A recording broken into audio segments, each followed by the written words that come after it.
Hello, everybody, and welcome. This is the Apostate Prophet. How is everybody doing? Good, good, good, good. How is you doing, David? What's up? Yo, I'm good, man. I'm good as gold, son. Fantastic, fantastic, fantastic. Do you know what's going on in the world out there? Wow, lots of people are waiting here. Okay, that's interesting. Do you know what's going on out in the world right now as we speak? While you are having a good time goofing around, the world is burning out there. Not goofing around. I'm sending out the links to everyone for this show, your show on your channel. That's what I'm doing, which you That's call goofing off. that's basically goofing around. Yes, it So is based. It is based. that's true. That's true. Hey, did you see my the episode of Visegrad came out of Yeah, I uh did. I shared that. yeah, that's pretty nice, pretty That was nice. that was super dope. That was super dope. I personally didn't watch it because I'm not interested in watching a I bunch didn't of watch it weird either, but I was to the street. there on Yeah, the other side yeah, of the camera. So yeah, yeah. So um there's so much to talk about right now. yeah, there First is. off, there is Ramadan, which is why we need to be extremely respectful because people are hungry.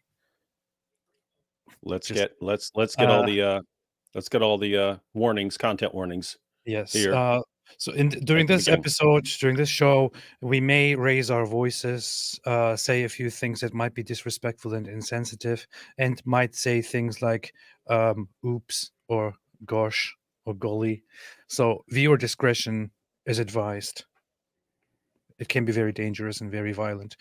Um, Tia said, "What's up with right wingers standing up for Candace and Did she her say Mike Muslim?" Wingers? He said, "Right wingers, stop Oh, rhyming everything with right." hey, is it a coincidence that right winger rhymes with Mike Winger? I didn't notice that before. Coincidence? Huh, a bright ringer also does. So what? Um, Rebecca, what's up, Rebecca? Hey, Rebecca is here. Rebecca, hey, do you remember Rebecca?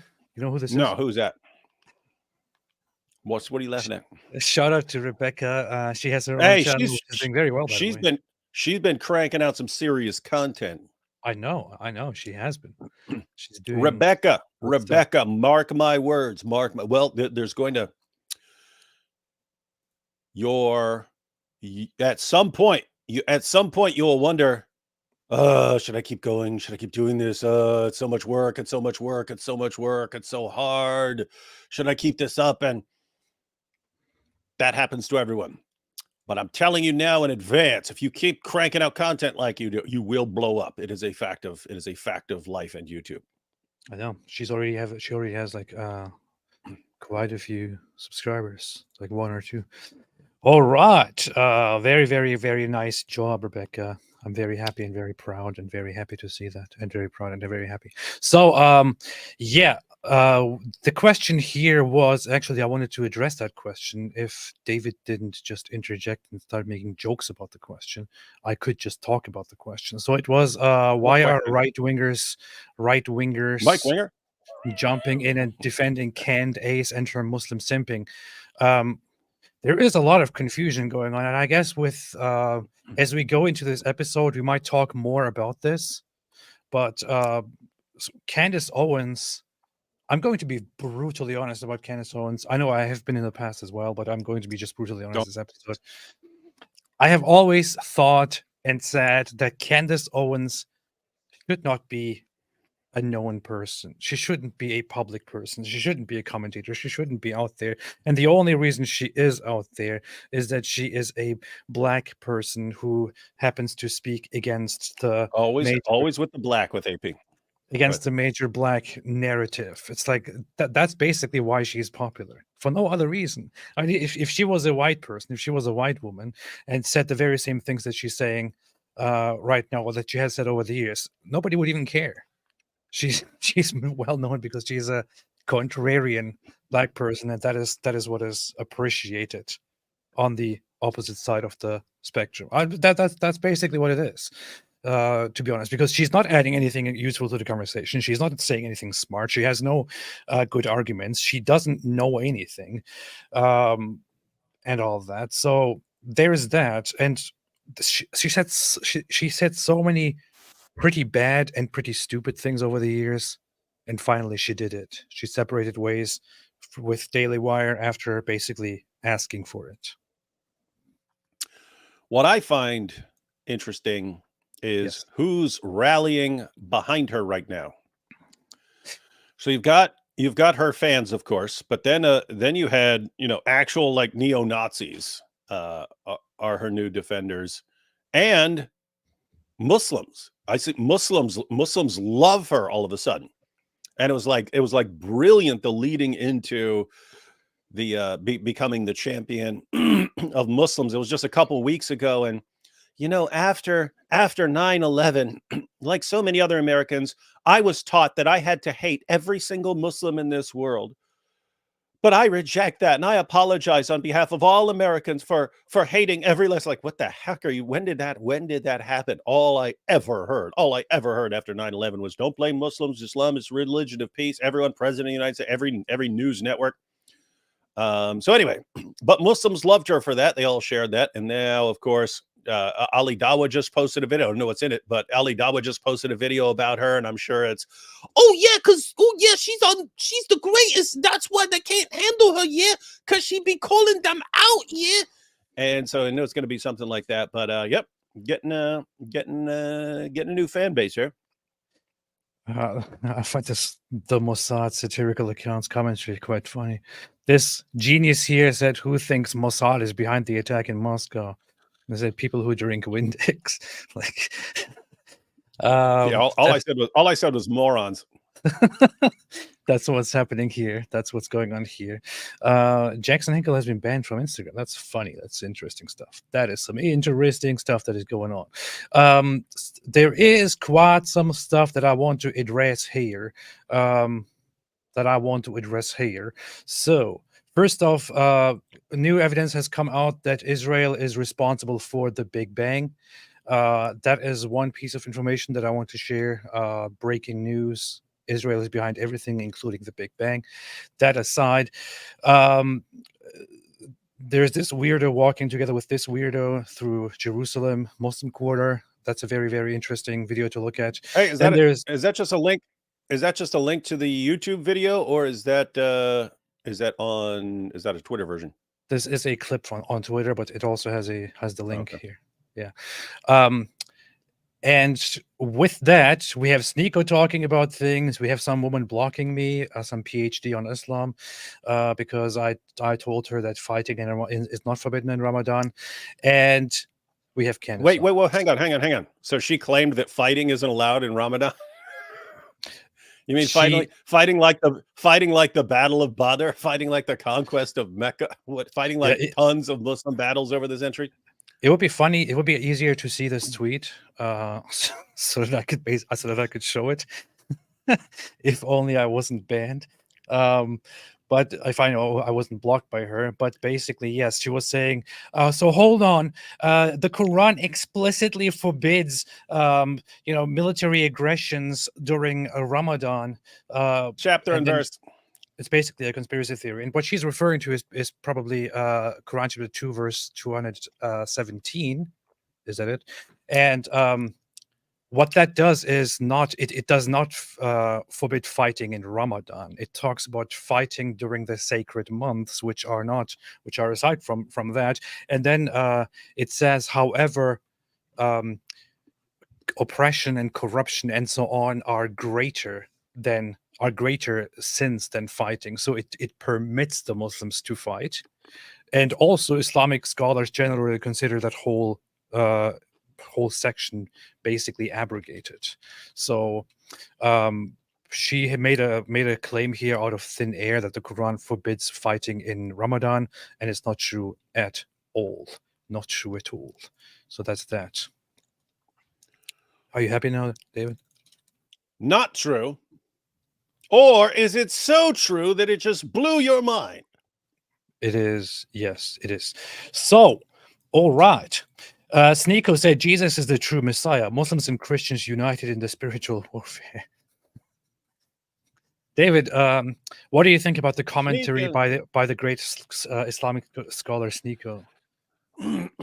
Jesus is the true Messiah. Just don't ask him what Messiah is, because Muslims have no clue. They just heard the name and attached it to Jesus, because Christians use the name and have no clue what it means. Muslims and Christians wait a minute, united in this spiritual warfare and united as allies, as friends, as allies of one another. Well, that's cool. That's really cool. Hey, everyone, Sneako's a Christian now. Guys, anyone out there who wants to make a little clip, Sneeko just became a Christian again. That will do well. And all you have to do is show what he said there, and then this Quran verse. Here, the Quran verse, Quran chapter 5, verse 51, Surah Ma'idah 51, it says, "O you who have believed, do not take the Jews and Christians as allies." Do not take the Jews and Christians as allies. They are, in fact, allies of one another. But yes, they don't have to listen. What if they do it? What if they do it? What if they do it? Well, hey, hang on. Isn't it funny that the Quran says Jews and Christians are allies of one another? And like even Muslims today, David, why are you friends with that Jew there? Like, wait a minute. Your own book says we're allies, man. Were you saying Allah's a liar? You're going to say Allah's a liar and that we're not? That's a funny thing. They're asking you why you are getting together with Jews, why you're helping Jews, and so on. The Quran tells you directly. The Quran says that Christians do that. Who are you to speak? Who are you to ask? Are you really going to contradict your Quran? This is what the Quran says. And further, if Muslims disregard this Quran verse and go ahead and befriend the Christians or Jews, it says, "And whoever is an ally to them among you, then indeed he is one of them. And Allah does not guide the wrongdoing people." He's a Jew or a Christian. So guys, just be clear. If you're a Muslim, and Allah says, do not be friends with Jews and Christians. Don't take them as allies. If you do, you're one of them. And Sneeko says, hey guys, I'm an ally with Christians. What is he? He's a Christian according to his God. According to his God in the Quran, he is a Christian now. Beautiful stuff. And here's what Ibn Kathir says actually on this. One of the greatest commentators, Ibn Kathir, he comments on this, and he says, it's titled "The Prohibition of Taking the Jews, Christians, and Enemies of Islam as Friends." Allah forbids his believing servants from having Jews and Christians as friends because they are the enemies of Islam and its people. May Allah curse them. Allah then states that they are friends of each other, and he gives a warning threat to those who do this. And then it continues talking about whoever befriends them as one of them, and so on. So Ibn Kathir, one of the most prominent scholars of Islamic interpretation, exegesis, clearly outright says that Christians and Jews are the enemies of Islam and its people, and curse on them, and whoever befriends them is one of them. Not that it's necessary. The Quran is quite clear on this, to be honest. But Islamic scholars very much expand on that. And this is what I learned as a child as well. So Sneeko should also learn this. Maybe go back and be a child.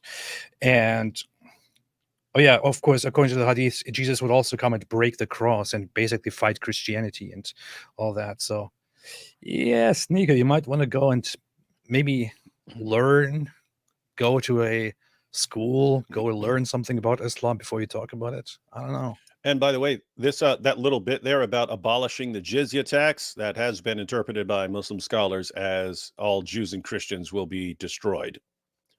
Inshallah. If there's no more jizya. If there's no more jizya, and that's what you pay to be able to survive, and he abolishes that, do the math. Well, problem solved, at least.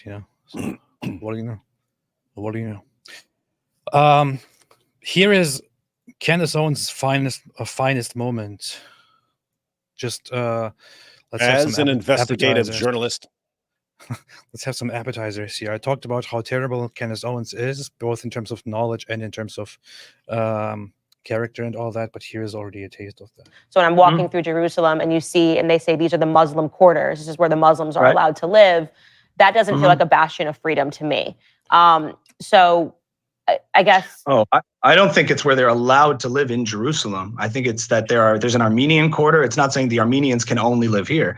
It's that there are communities, just like there's Jewish community in Jersey There's a here, Jewish and quarter. Muslim community in here. I don't think, to my understanding, it's not restrictions within Israel proper of where I think Israeli it is Arab where they. citizens I think live. it is where they have. I mean, at least that's what the rabbi who was taking me around. He said these are the Muslim quarters. I got this from a The rabbi. Muslims Live, but he didn't say anything about legally saying they cannot live in other places within Israel proper. I mean, there's Israeli Arab citizens. I wish Yeah. it was Hey. there was a person to know the situation better to respond to her on this, but it's fine that she also shifts the blame on a rabbi who basically told this to her allegedly. AP, you're not gonna believe this, AP. I mean, Yes. one day I was walking. I was over by Fordham University, and I was walking through this little place right beside Fordham University called Little Italy. Little Italy. They call it Little Italy. They were And, oppressing because Italians here? that's the only place Italians are allowed to live. They're allowed to live in Little Italy. They're not allowed outside. They get shot as soon as they try to go outside of Little Italy. And then I was down in Manhattan. I was catching a bus because they have some awesome, very cheap bus rides from Chinatown. These Chinese buses and so on. And anyway, I would go to Chinatown, and I would go there to catch the bus because they had the cheap bus ride. But it was really breaking my heart that Chinese people were only allowed to live right there in Chinatown. We've got this giant country, and yet Chinese people are only allowed to go right there in that one little spot called Chinatown. It's Same thing with pretty Koreatown. degrading. Koreans come here to America, and then they are restricted to living in Koreatown, both in New York and in California and so on. It's so outrageous, And according to Candace Owens, look at this. Currently, there is a Christian quarter, an Armenian quarter, which is Armenian focused, also Christian, Jewish quarter, and Muslim quarter. So according to her knowledge, according to her logic, poor Jews. The poor Jews are confined to this place here. They can't live anywhere else. They're oppressed. Yep. Poor Jews in their own country. Apartheid. Like, of course, Candace Owens doesn't know what she's talking about. This has nothing to do with restrictions.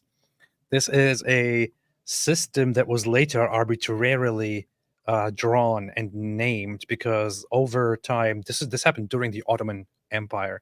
During the Ottoman Empire, it was normal for different communities, especially religious communities, to concentrate and to live in certain neighborhoods and to expand or to be to just be there, because that's how the tradition was.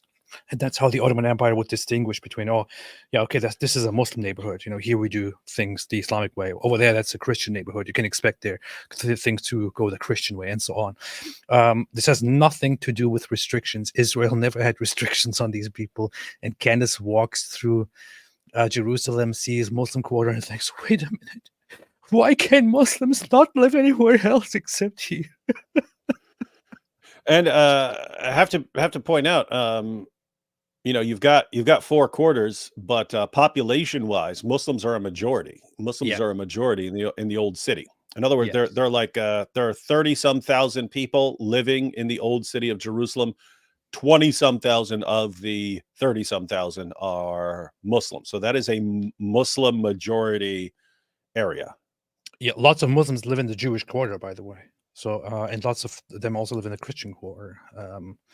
It is, and to be fair, I mean, it's pretty amazing when you're over there and you see Christians of various kinds walking right past Orthodox Jews in full gear and right beside Muslims in full Islamic gear, and they're all walking all over the place, right around each other, and not killing and slaughtering each other. And yet,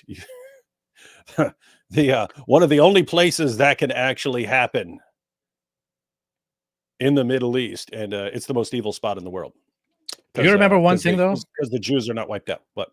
We didn't witness any kind of discrimination against anyone, like interreligious interactions. There was only one case where we witnessed something. Of course, not necessary to bring it up. It might just have been one incident.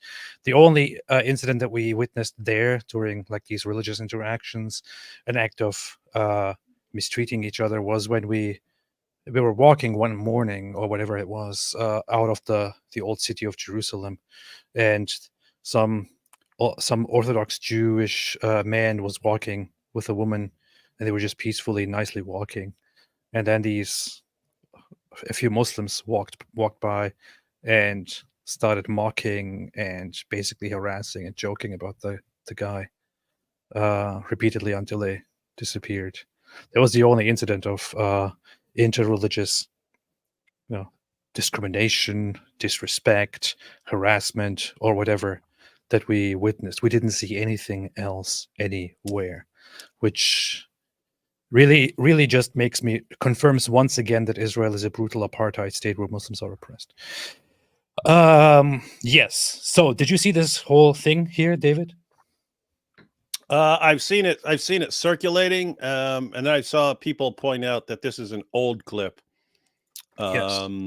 But it's if it's Mohammed Hijab, what I've seen people say that he's saying is basically the same thing that he was saying in that longer clip that we went through, where he's breaking down that there's no requirement for puberty according to the Quran, but if you go to the Hadith, you'll find claims that you're not allowed to harm anyone, and so they'll apply this to that, and you can't harm girls. And hijab, of course, which this is what we discussed when we went through his long video. I think it was 13 or 15 minutes or something like that video we went through.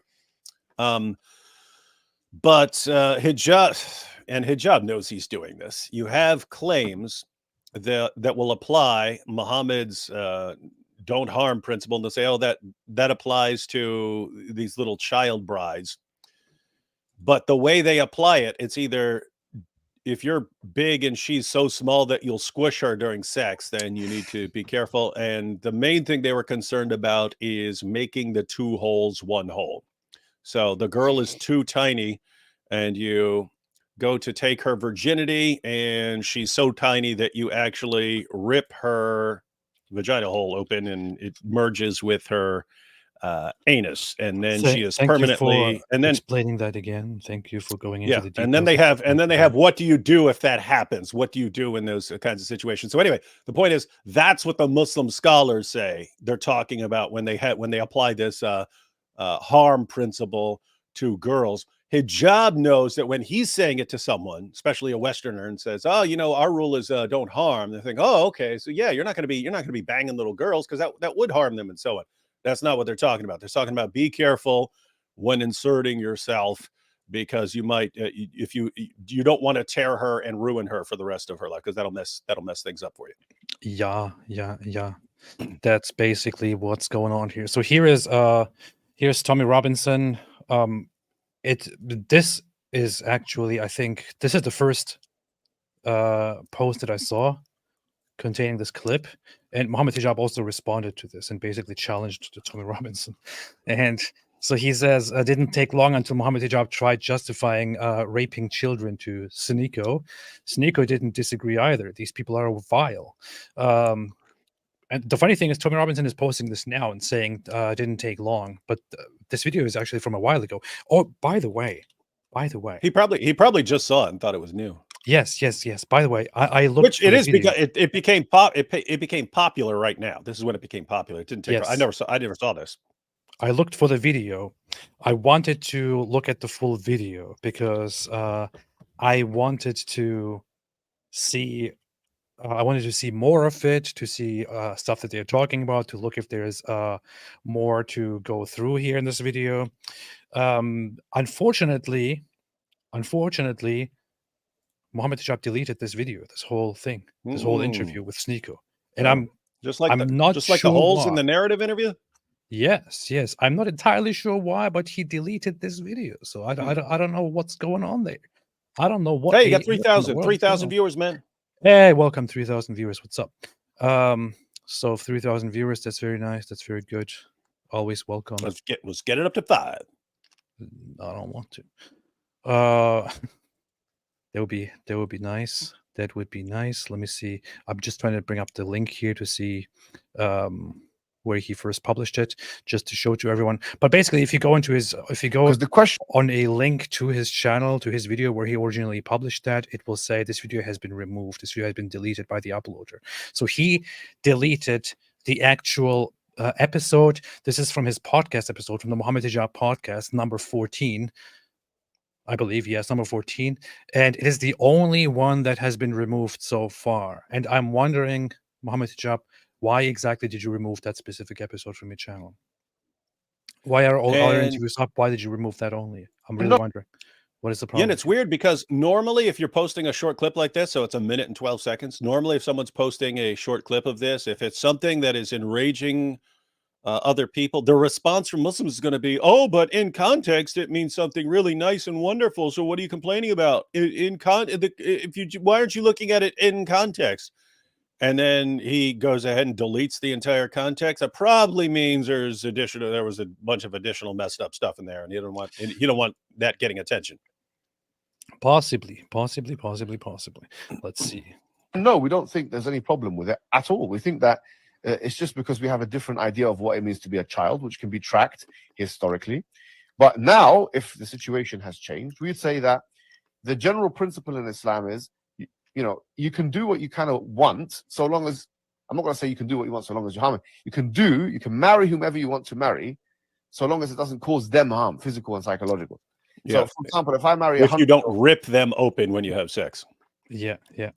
So if you marry with your tank top 100-year-old woman, and you get involved with her intimately, she might die. I mean, she might have some kind of health problem.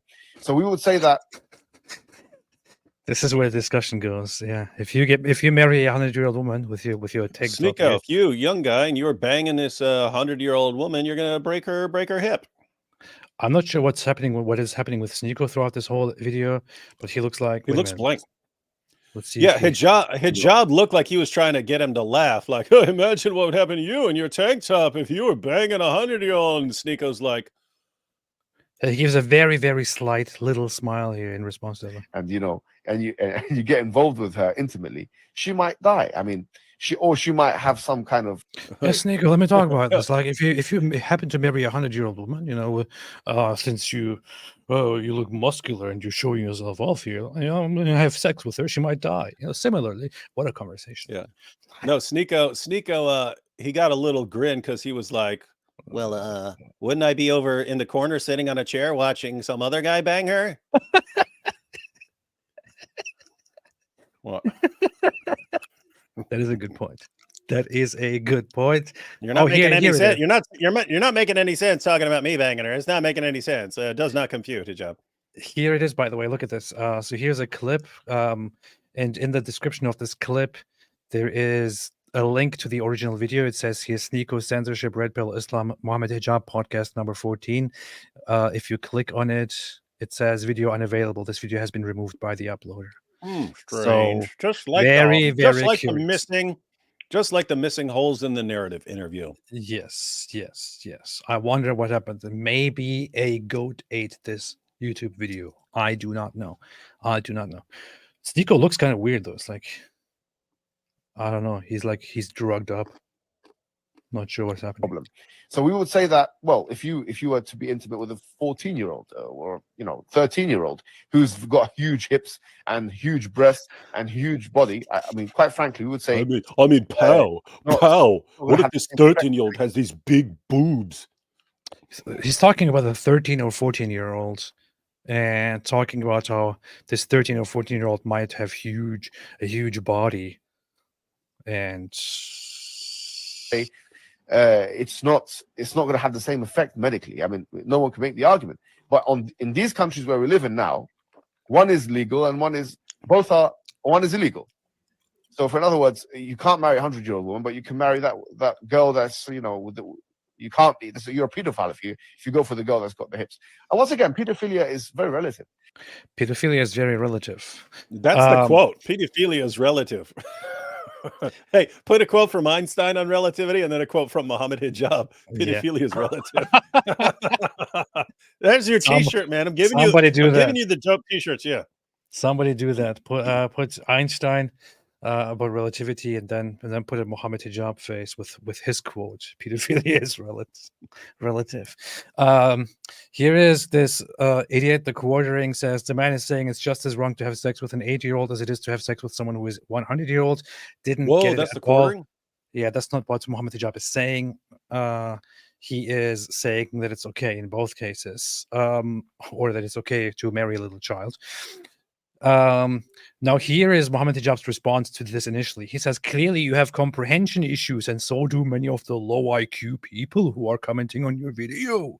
Why don't you join a live with me on Tuesday 26th, where I will allow you to make your strongest argument against Islam? If yes, send me an email to send you a link. This is Mohammed Hijab's way of baiting somebody into an environment where he will then try to dominate them in front of his audience and all that. It's just the regular stuff that he does. He also doubled down. He went on another little pedophilia apologetics thing.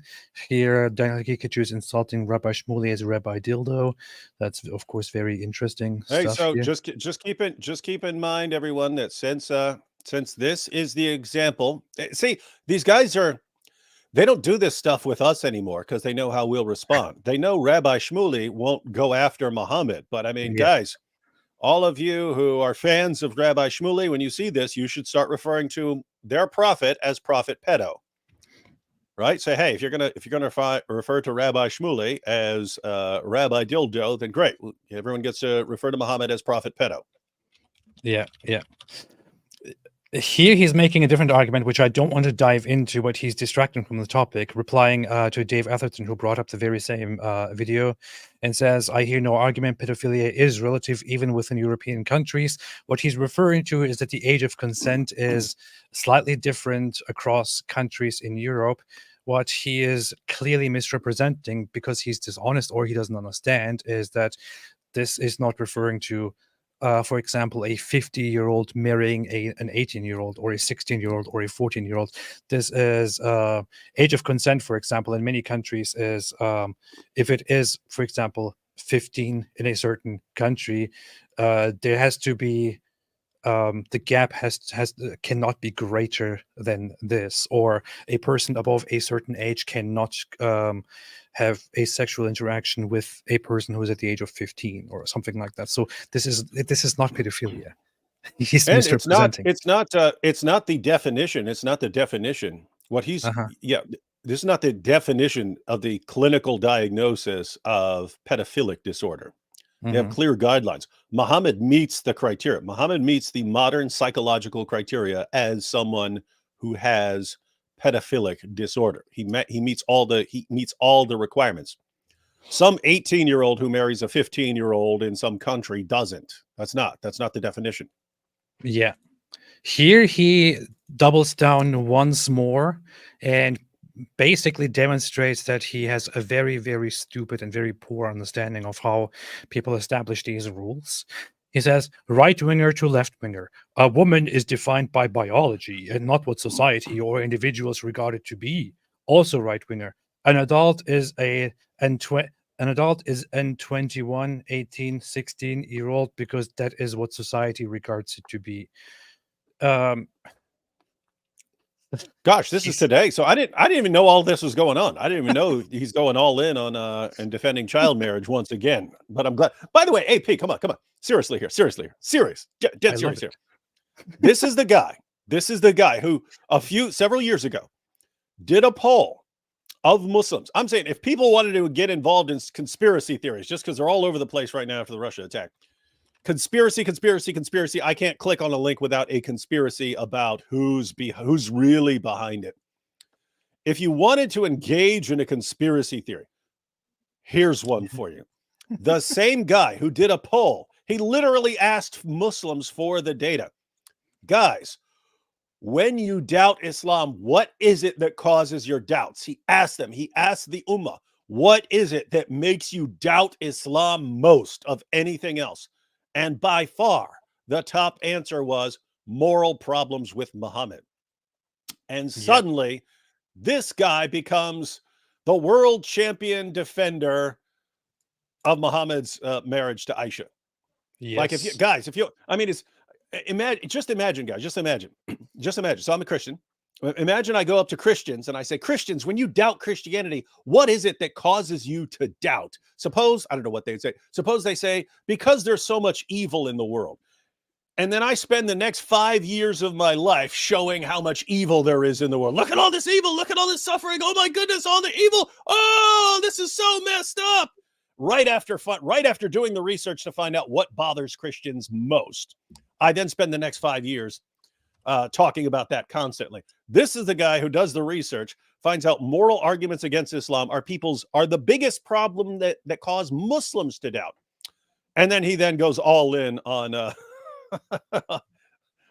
on making sure everyone is aware of all these moral arguments against Islam. Guys, keep in mind, I do not believe that hijab is some sort of undercover agent destroying Islam from within. I have said before that if I wanted to destroy Islam from within, I would be doing exactly what Mohammed Hijab and Ali Dawah and Daniel Hakikachu are doing. I would like perfectly.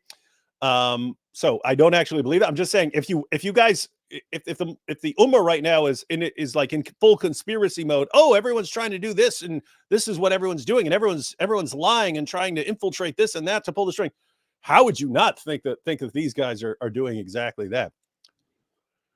That is precisely the case. Here you can see it, the poll that he made on his own website, on his own YouTube channel, on his community tab. He asked, the answers to these questions are obviously anonymous, so please answer as truthfully as possible. If you are a Muslim, what causes you to doubt your religion the most from the following options? And as you can see, moral arguments against Islam is leading overwhelmingly with 49%, whereas the others, scientific arguments by atheists, arguments for the truth of another religion, or weakness of the Islamic civilization, can't keep up with how much morals actually bother Muslims. And yet here he is with that knowledge, coming here and arguing about why the age of consent is completely arbitrary in Europe and having sex with little children is actually okay. He is also completely misunderstanding or misrepresenting it. People are not just saying, oh, a girl is an adult at 21, or a girl is an adult at 18 or 16, because that's just what people decided. This is not what's happening. You might say that the average person doesn't have a proper understanding of it, but what is actually the case is that there is it is understood scientifically that the average girl goes through the stages of development which she fulfills around the age of 16, 17, 18, or 16. And then there is a period of grace given upon which it is then considered, okay, at this point, it is probably safe to consent to a long-term sexual relationship and so on. So it's not arbitrary at all. It is with the development of a woman, development of a girl, of an average girl, in mind, it is designed. But this guy is making it look like, oh, they just arbitrarily make up a number and go by it. This is your ignorance or your deception. It's not arbitrary. On the contrary, the Islamic way is arbitrary. In the Islamic way, there is no age. It's just like, oh, if you make sure that the girl will not be harmed and you will not tear her, if you will not make her two holes, one hole. Yeah, then just make sure you don't do that. Then you can marry her and have sex with her. That's what Islam is. That's Islam. Terrible. Yeah, he's just acting like people just wake up one day and they say, here's what we're gonna, and it's the same thing that Hakikachu says. Oh, you guys just, it's like you wake up one day and, oh, now I'm 18, now I'm magically mature. No, guys, there's tons and tons and tons of research about about the increased dangers of a girl getting pregnant or having sex at a younger age, and those problems are significantly reduced once a girl is around 16, 17, 18, 19, 20. And then okay, it's much, much, much safer for a girl to be having sex or getting pregnant or something like that around that time. So let's just go ahead and make it a law that you have to be that old when it's much safer. And he's like, no, we're just saying it. You're just saying it. There's nothing there. No, that's what the medical data shows. Hijab. What is your, I don't even know what to say. I find it funny how the Sneeko looks like he has nothing to do with this. It's like he just he found this guy drugged like a heroin addict. Also, he found him in an alley and he was like, hey, come here. come here, let me tell you about marrying children. Like, that's basically He what doesn't it even was. he doesn't even seem like he's paying attention at all. No, but he asked the question, so let's see how this happens. Let's see. And I'm not trying to be. I've had this debate with Christians and Muslims before, and I think that that's a very valid argument for Islam. I'm wondering though, and I'm not trying to be Wait, offensive. how do you have this if it's been deleted? I found a longer version somewhere. Blue-haired feminists and these types of people. And when I talk about my interest in Islam, they bring up the fact that the Prophet Muhammad, he was married to a girl that was underage. What is the response to that? Because I don't know how to respond to that in debate. Yeah, I mean, we've done a part of something called the Sapiens Institute, which is Let's see if he mentions that she was 9. We've done a 3-part series on this question because it's one of the most common questions in the West. Like, why is it that the Prophet Muhammad, married Aisha at the age of 9, or there was an intimacy at the age of 9 and so on. And so, the first thing I would say is, if you want a more detailed answer of what I'm about to mention now, you can obviously go and see these. I've done 3-part series. The second, What actually happened is Aisha was 6 years old when she got married to Muhammad, who was in his 50s, and then Muhammad took her to bed when she was 9 years old and had sex with her when he was in his 50s. So we're not talking about a case where a young man is marrying a young girl. We're talking about an old man who is already married, taking Aisha, who is a little child, as another wife, and then having sex with her when she's 9 years old. That's Islam. That's the Islamic prophet. Yeah, and you have these passages about Muhammad saying, when a guy said that he married an adult woman, and Muhammad said, why don't you have a preference for the virgins and for fondling them? And you think, what do you mean fondling virgins? What is this fondling virgins thing that you keep referring to as somehow that's like it's as good as like sex with an adult woman, fondling virgins? It can't be referring to having sex with a virgin, because then she wouldn't be a virgin anymore. So there's something that you do with virgins before you actually consummate the marriage with them. And that's, Muhammad thought that is really, really good, to the point where he's confused why you would just want to marry an adult woman. And so this all ties together with the Islamic thought that the girl has to be ready, in the sense that you're not going to completely tear her open when you have sex with her. How would you know? Because Hijab is pointing out this is like, it's like a case-by-case basis. You can't just say, hey, see, here's this arbitrary age. You have to determine when a girl is ready. So how's a man determining when this virgin girl is ready and he's not going to tear her? Well, you'd be playing around with her a little bit in bed, right? You'd be messing around with her in bed. So you marry her at 6, and then you play around with her here and there until you actually consummate the marriage and say, now she's ready. Now I can get it. Now I can get it in there. And anyway, this Mohammed Hijab, all his fans are ready to defend this to the death as superior to saying, why don't we wait till an age when the vast majority of girls are able to marry and have children and so on without any significant danger. And this is what you deal with. Like, this is what we deal with when we have Islam. We have these guys trying to justify Muhammad's child marriage, and Muhammad obviously is the perfect moral example for all humankind, for all. He was the perfect example. And you have to somehow explain why he did that thing that he did. So it was not just something of that time. It was the behavior of the perfect human to ever walk the face of the earth, as they say it. So let's justify that. That's what they do. It's pretty bad. Urinating upon one another. That's what they do. I would say is that, look, I mean, first and foremost, you could technically believe in Islam and not believe that the Prophet ﷺ or the Prophet Muhammad married Aisha at the age of 9. In other words, it's not something. It's not an article of faith. One must believe that the Prophet Muhammad married, Aisha at the age of 9, or that there was some kind of consummation. I'm not saying this is not. This is a red herring that many people try and bring about. It's not a red herring. Create some kind of. Hey, pause that. It's not a red herring at all. That's bull. No. In fact, the main reason this used to come up is one of the main arguments in the early 2000s, and beforehand. This is when I really got involved in Islam. One of the main arguments that was used was that Muhammad's character was so perfect that God had to be with him, because no one could have such miraculously perfect character without God. And so as a response, it became, okay, wait, so this guy is so great and so wonderful that he has to be a prophet. Let's go ahead and look into his life a little bit. And then we start bringing this up. And back then, they just used to lie about it. No, what are you talking about? That's a lie. That's a lie.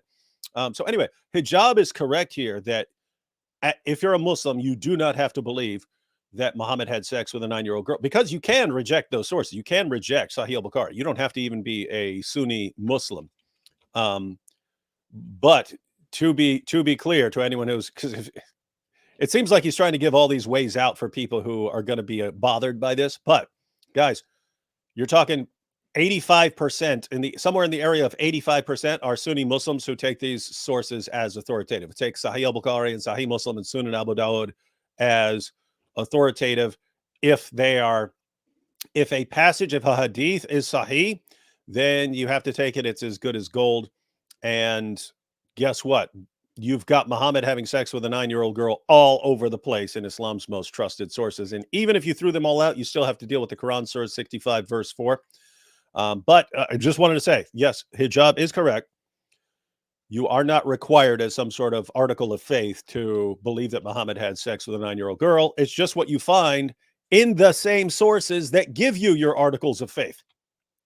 So in other words, if you ask a Muslim, what are the 5 pillars, or what's the shahada, or how many times a day do I pray, that comes from the exact same sources that say that Aisha was 9 when Muhammad had sex with her. So if you want to, the point is, if you want to throw those out, if you want to say, I don't trust those, I don't trust these sources, well, that's going to affect more than just Muhammad having sex with a 9-year-old girl.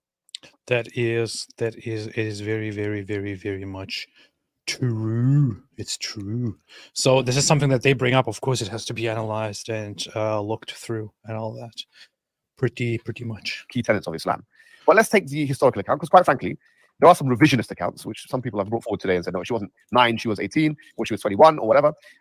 Looking at it myself, I don't agree with those accounts. I think that those accounts are not correct. I think it's correct that he married her at the age of 9. That's what happened. And that's something that she mentions herself, in fact. And it's narrated in Sahih al-Bukhari authentically. So the question is, why and how? The real answer is, bro, you're kind of alluding to it before, which is that we have social constructs. Social constructs, not the kind that the feminists and the ones on the far left are talking about, which is that they say sex is a social construct, or that, like, for example, Judith Butler said sex itself, biological sex, the penis in a sense, is a social construct. We're not talking about, we do have some social constructs. And ironically, I think the social constructs are those things which cannot be empirically justified. And I think one of those things is the idea of childhood. I'll be totally honest with you and tell you, how do we determine what is a child? I mean, historically, we've always understood. I'm going with prepubescent, still playing with dolls, still playing on a swing, and you know what's so funny? He just mentioned red herring when he talked about this whole argument. Now it sounds like he's just engaging in a giant red herring here by going into this whole perspective, which has nothing to do at all with the topic, or very little to do with the topic, but it's quite irrelevant. Idea of childhood as corresponding with either biological ability or psychological capability. Apostate Allah said, I heard Candace was fired for being late, AP. That can't be right. That would be me only. Yeah. By the way, given what Mohammed Hijab is saying here about childhood being a social construct and so on, is he going to be complaining about children who are killed in Gaza? I hope so. Because we'd have to apply his social construct rule and say, well, how many of these are really children? Hijab. Let me see, actually. Let me see. Because the IDF keeps inflicting excessive disproportionate damage on women and children. Hamas condemned 10,000 women and children. Hey, AP. Children. Hey, he brings it up hey, again. AP. And again. Hey, AP. What? Remember Matt Walsh? He did his documentary, What is a Woman? You got to do one called What is a Child, and just interview Muslim scholars and watch them not be able to give a definition that doesn't condemn Muhammad. That sounds really messed up. But Does everyone see how I'm just an unstoppable fire hose of awesome ideas? That's your next documentary, everyone. What is a child? Nothing but Islamic scholars failing to give an answer. That is funny. Yeah. Both. The ability of somebody to work or to be domestic or have effective domesticality and all these kinds of things. When I looked at the issue from a historical perspective, I started to realize why the West in particular has started to whatever, man. Mess in parts. This is never.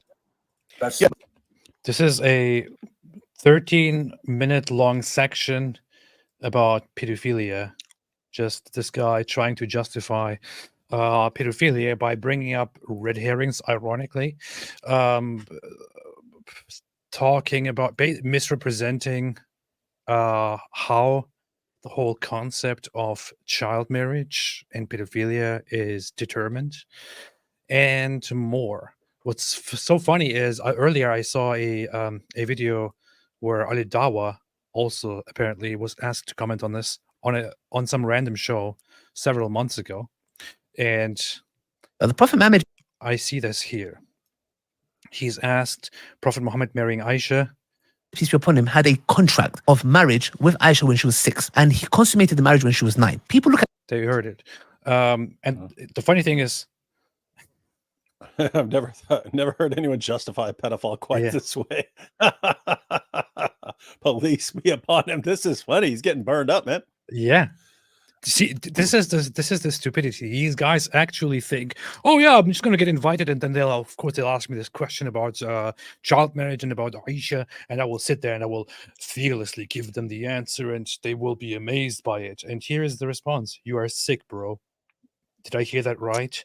Pedophilia, disgusting, and so on." Yeah, just continue talking about this, guys.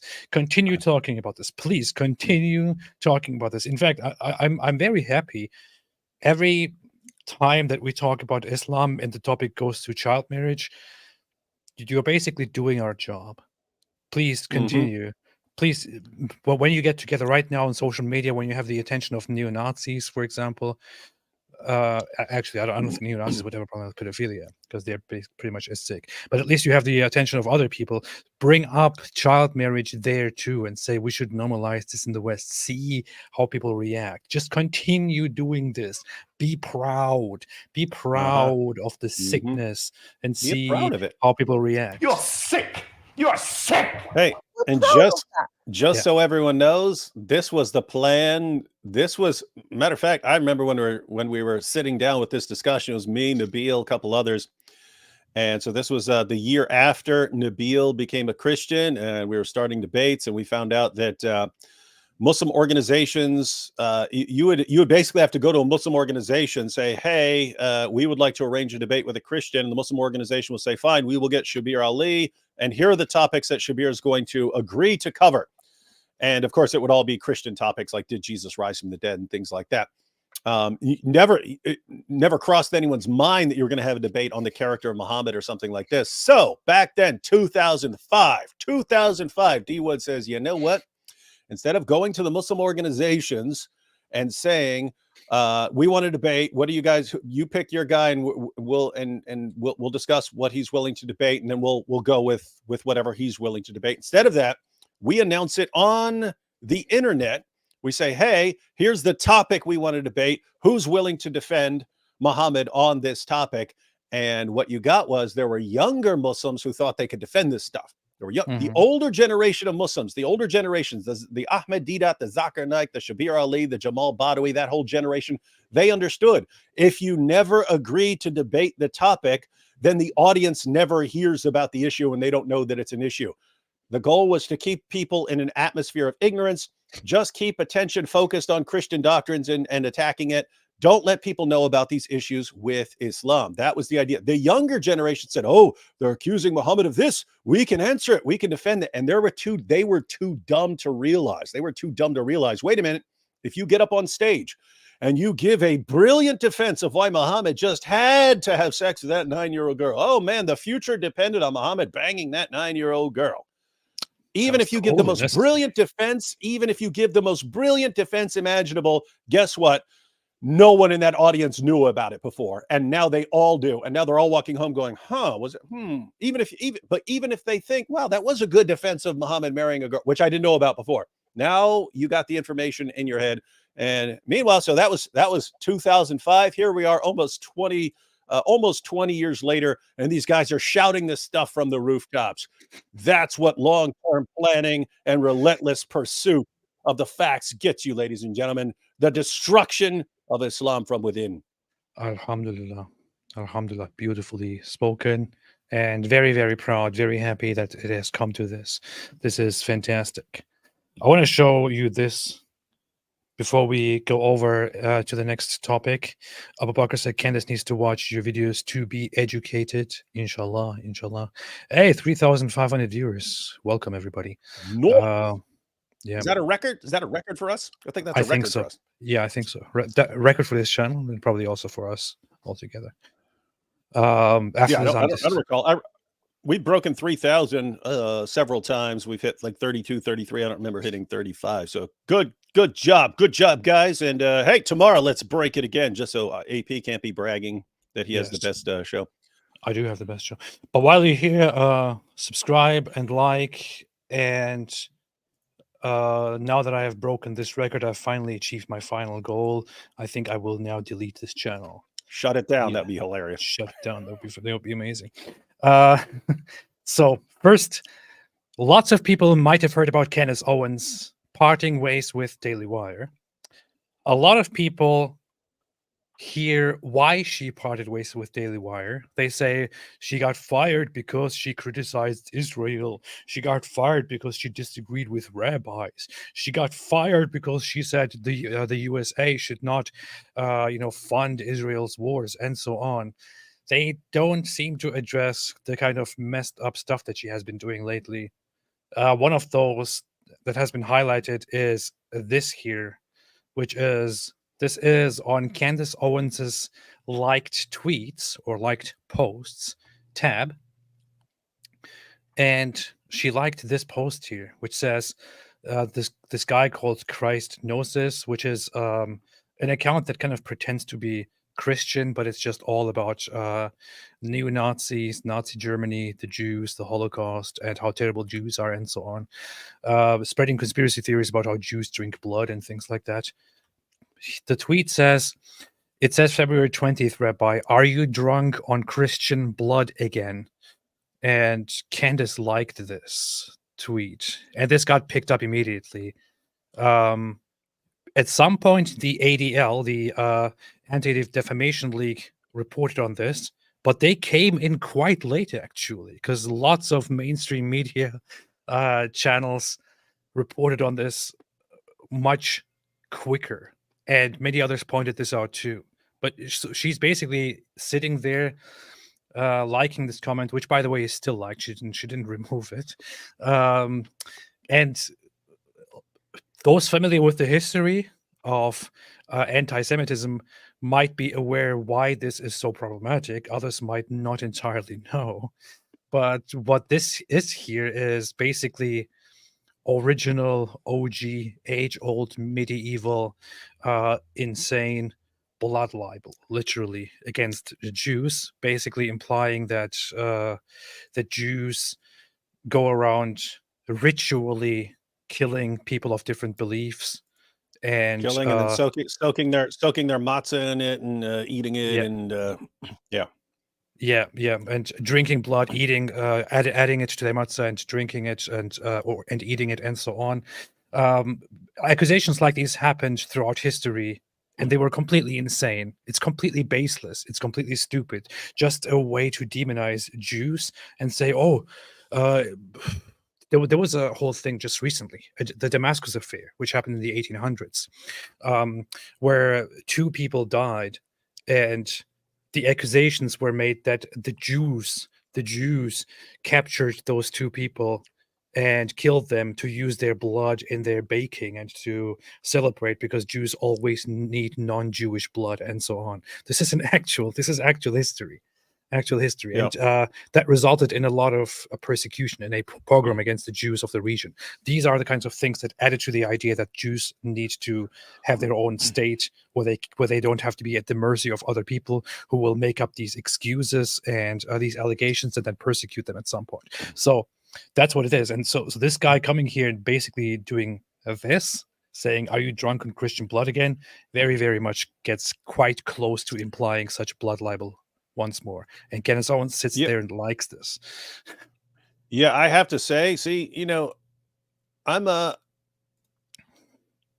kind of always trying to figure out whether people's intentions are just like evil or if they just disagree with me on something. So anyway, point is, like, you could completely disagree with everything we say on Israel. You could be calling for a ceasefire and things like I get all that. I don't think you have to be evil because you're calling for a ceasefire. I understand exactly why you call for a ceasefire. And these are very, very difficult issues, right? These are very difficult issues of saying, no, you have to keep going after Hamas until you get them. You have to destroy Hamas. Then you get the ceasefire and they have to hand over the hostages. So that's basically my position.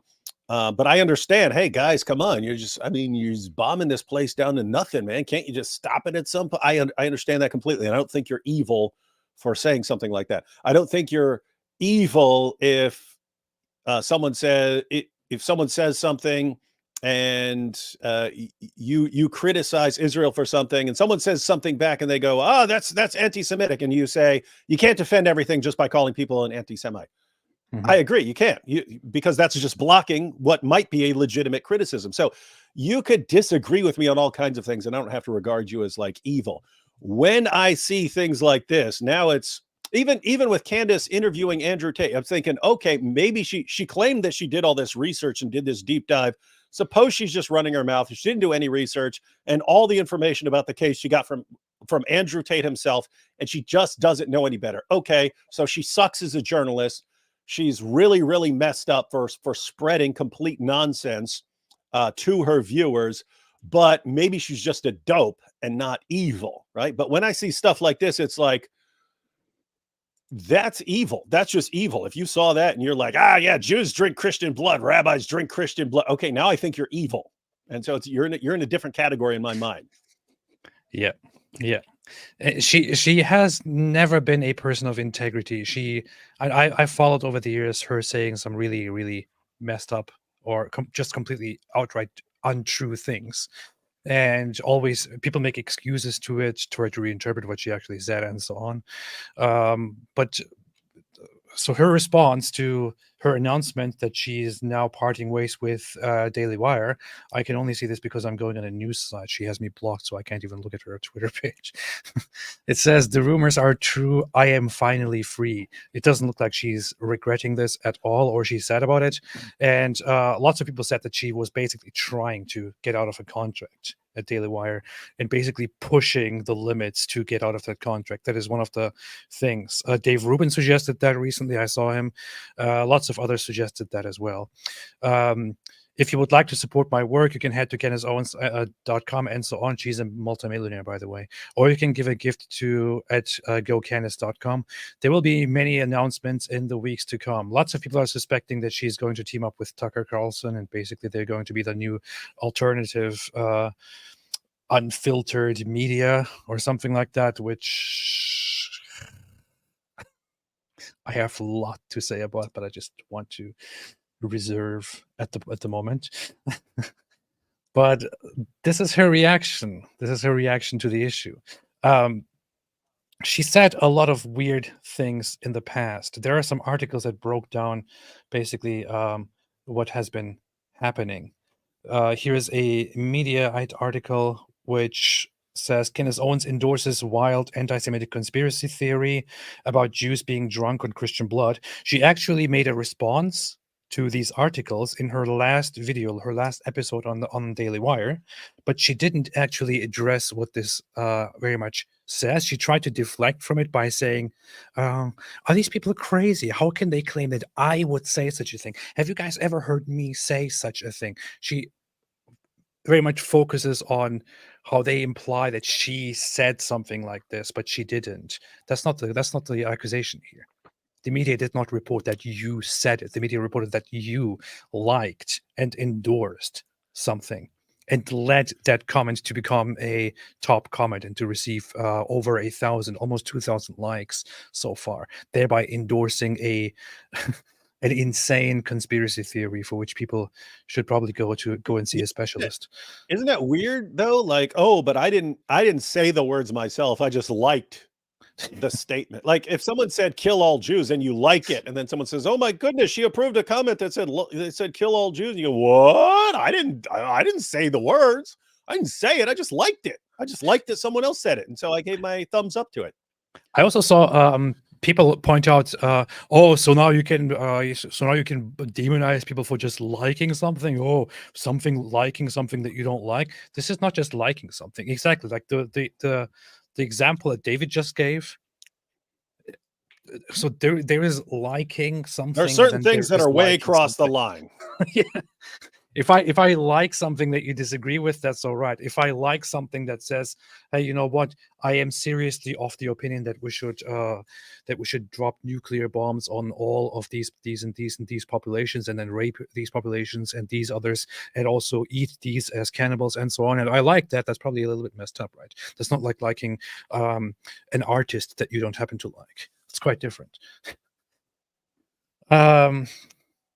So here it breaks down a little bit of the stuff. More recently, Owens has blamed rising levels of anti-Semitism on political Jews, and suggested there was a small ring of specific people in Hollywood and potentially Washington, D.C., who are using the fact that they are Jewish to shield themselves from any criticism. These are what some people might call dog whistles, basically. It appears that Owens has taken her theorizing about Jewish people to a deeper level still. She had a whole back and forth with Rabbi Shmuley, where I would say both sides became a little bit dirty, including Rabbi Shmuley. Can't be defending him here. They fought, basically. And this is what led to that. Somebody made a comment on his page, saying, I will catch you, Jew boy. I'm gonna knock you the F out. I'm gonna watch you cry like a bee, and so on. And he has been receiving things like these. And here is where it happens. He says, anti-Semite Candace Owens is inciting her Jew-hating followers to threaten to murder Jews, especially me. I have received untold numbers of messages like these from Candace's Jew-hating fans. Candace Owens and official Ben Shapiro will be responsible for any acts of, and so on. Then he posts a screenshot, which is from February 20, which is a little bit older. And then this idiot comes and says, it says February 20th, Rabbi, are you drunk on Christian blood again? With 1.6 thousand likes. After Candace Owens likes it, obviously the objection is also a very stupid one. It may be that Rabbi Shmuley has a lot of such messages in his inbox, and he happened to pick one that is slightly older. But this is the one that she liked, and that is pretty much an example of blood libel, which has historical precedence, a lot of it. And yeah, so this is the actual reason why she got extra in trouble, and why the media reported on it, and why the ADL jumped into it and was like, wait a minute, what is happening? How can this be accepted as normal? There are some videos that go around which go further into how she was blaming Jews and how she was talking about Jews. It sounds quite problematic. Let's see. Candace Owens accuses political Jews of fueling anti-Semitism, vile, dishonest, manipulative people. It always gets a little bit weird when, after getting some backlash about Jews, somebody starts blaming the Jews for the very backlash that you are getting for talking about Jews. And this is what these people do. She says messed up things repeatedly about Jews, then she gets backlash for it, and then she says, oh, look at this, look, they're all angry, now you can't even criticize anything Jewish. And then they continue with that. There was at some point a thing where she had some slip up about Hitler and said that Hitler's nationalism inside Germany was fine. It was just when he started doing other things around the world that this was bad and this is globalism. I personally, having listened to that, don't really think that that was a very problematic speech that she gave. Within context, it doesn't sound that terrible. So I have to be very honest here. I can't really blame her that much. But just the whole Jew thing that recently happens is just. Yeah, there are certain times that happens where, a clip sounds really bad. If you can kind of give the benefit of the doubt to the person when they're saying, like, same thing with Ilhan Omar. I have all sorts of problems with Ilhan Omar, but the famous clip was when she said some people did something. in context, it's don't blame the whole for something that some people did. And just because some people did something doesn't mean you blame everyone in the group for it. So that's why she said some people did something. It was an example of taking some people, and applying it to the whole or something like that. But it sounded like people were saying, like she was trying to pretend that Muslims, she didn't want to say Muslims had anything to do with it or something like that. But anyway, so yeah, you can actually listen to what someone's saying in context and say, I don't think that's an accurate, fair critique there. But Yeah, seems like there's plenty of stuff to go around, though. that is true. Some of the stuff that she says, she has been famous very much for being a black person who says that black people are being, told or, I don't know, conditioned to be leftists and to vote for a certain party and all that. And she seems to have adopted this whole idea that she is a savior of those black people, and that she can also now do the same thing about Jews. But once you go outside your circle and you start talking about things you know a little about, it gets a little bit problematic. She says, just as Black Lives Matter radicals would threaten and intimidate white people's lives by constantly smearing and libeling people into submission, these radicals do the same. She's talking about certain Jewish groups, which just sounds very, very problematic. Like, tread carefully there. BLM ultimately hurt the black community. The Jewish fringe are hurting the Jewish community by misrepresenting who they are. She continued before turning to Israel. My political philosophy has always been that we should not be using taxpayer dollars to support foreigners. I am therefore against the welfare programs for illegal immigrants. I'm against illegal immigration as a whole, as it burdens taxpayers. I was against sending money to Afghanistan, Ukraine, and therefore I am, of course, against sending a single dime to Israel. What people who are opposed the whole America helping other nations with military equipment don't seem to understand is that when America helps a country like Israel with military equipment, America is not giving out presents.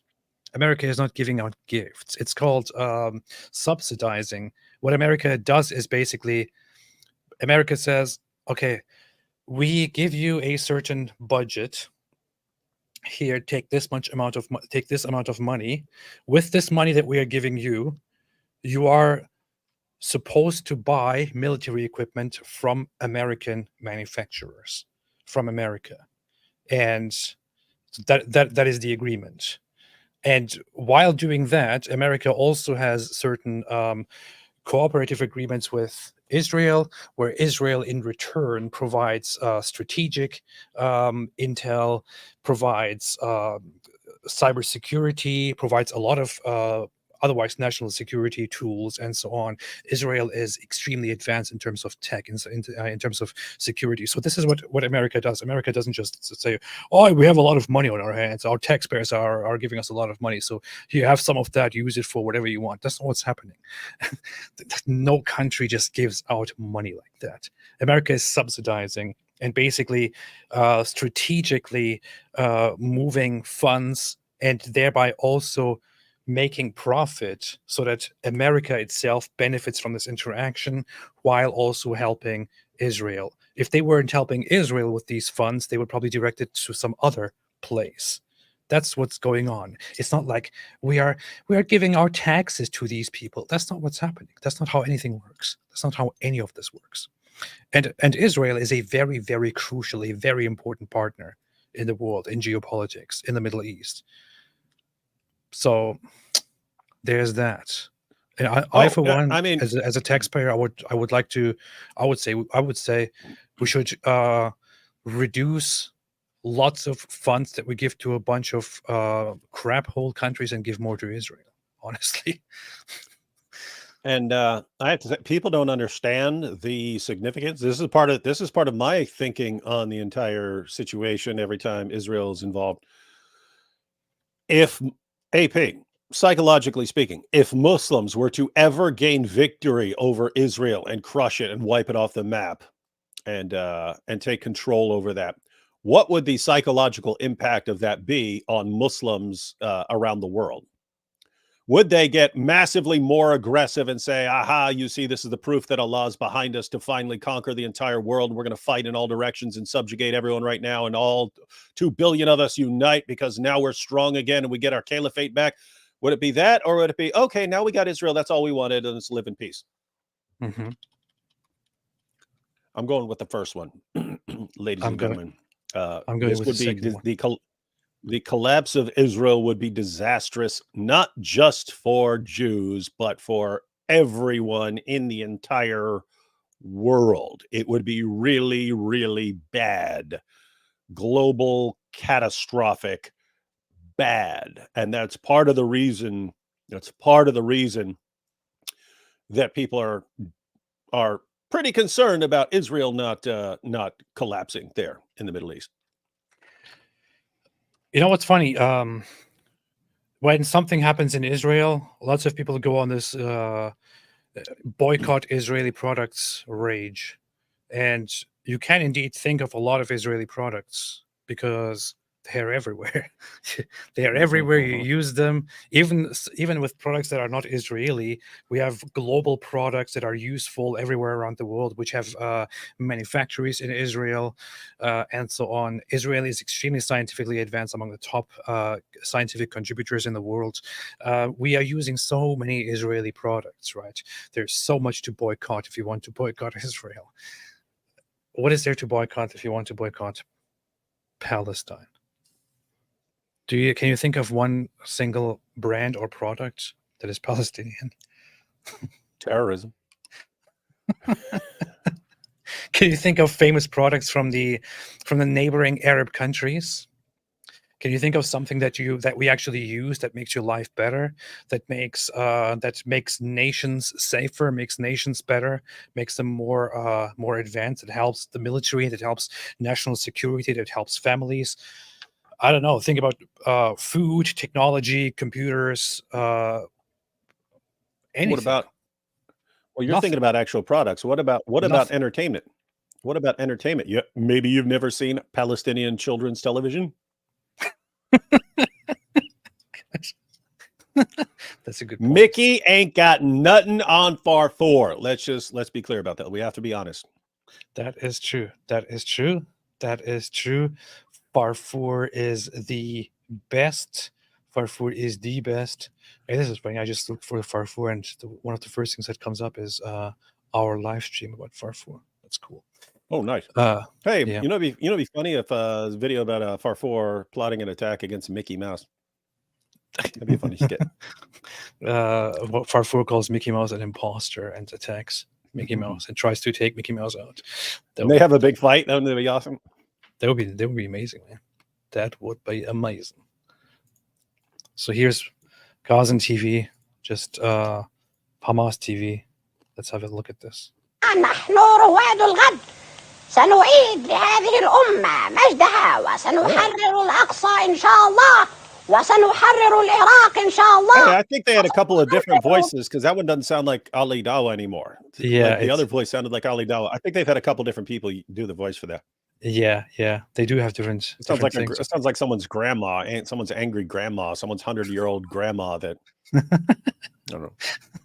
بلاد المسلمين التي تجتاحها هذه الأثناء القتلة سننتصر يا بوش وسننتصر يا شرون بيت خلاص السلامة سننتصر يا We will win, Olmert. أولمرت سننتصر يا Condoleezza. This is we will win, Sharon. Oh, Sharon is dead. سننتصر يا أولمرت This is so messed up. But here's the most like they raise kids on this, and then these kids go out and wage terrorist attacks. Because keep in mind that the terrorists who did the October 7th attacks, they were the kids who were watching this when they were growing up. And then they all absorbed this idea. Yeah, we can win, we can win, we can win. How's that working out for you guys? How's that working out for you? Yeah.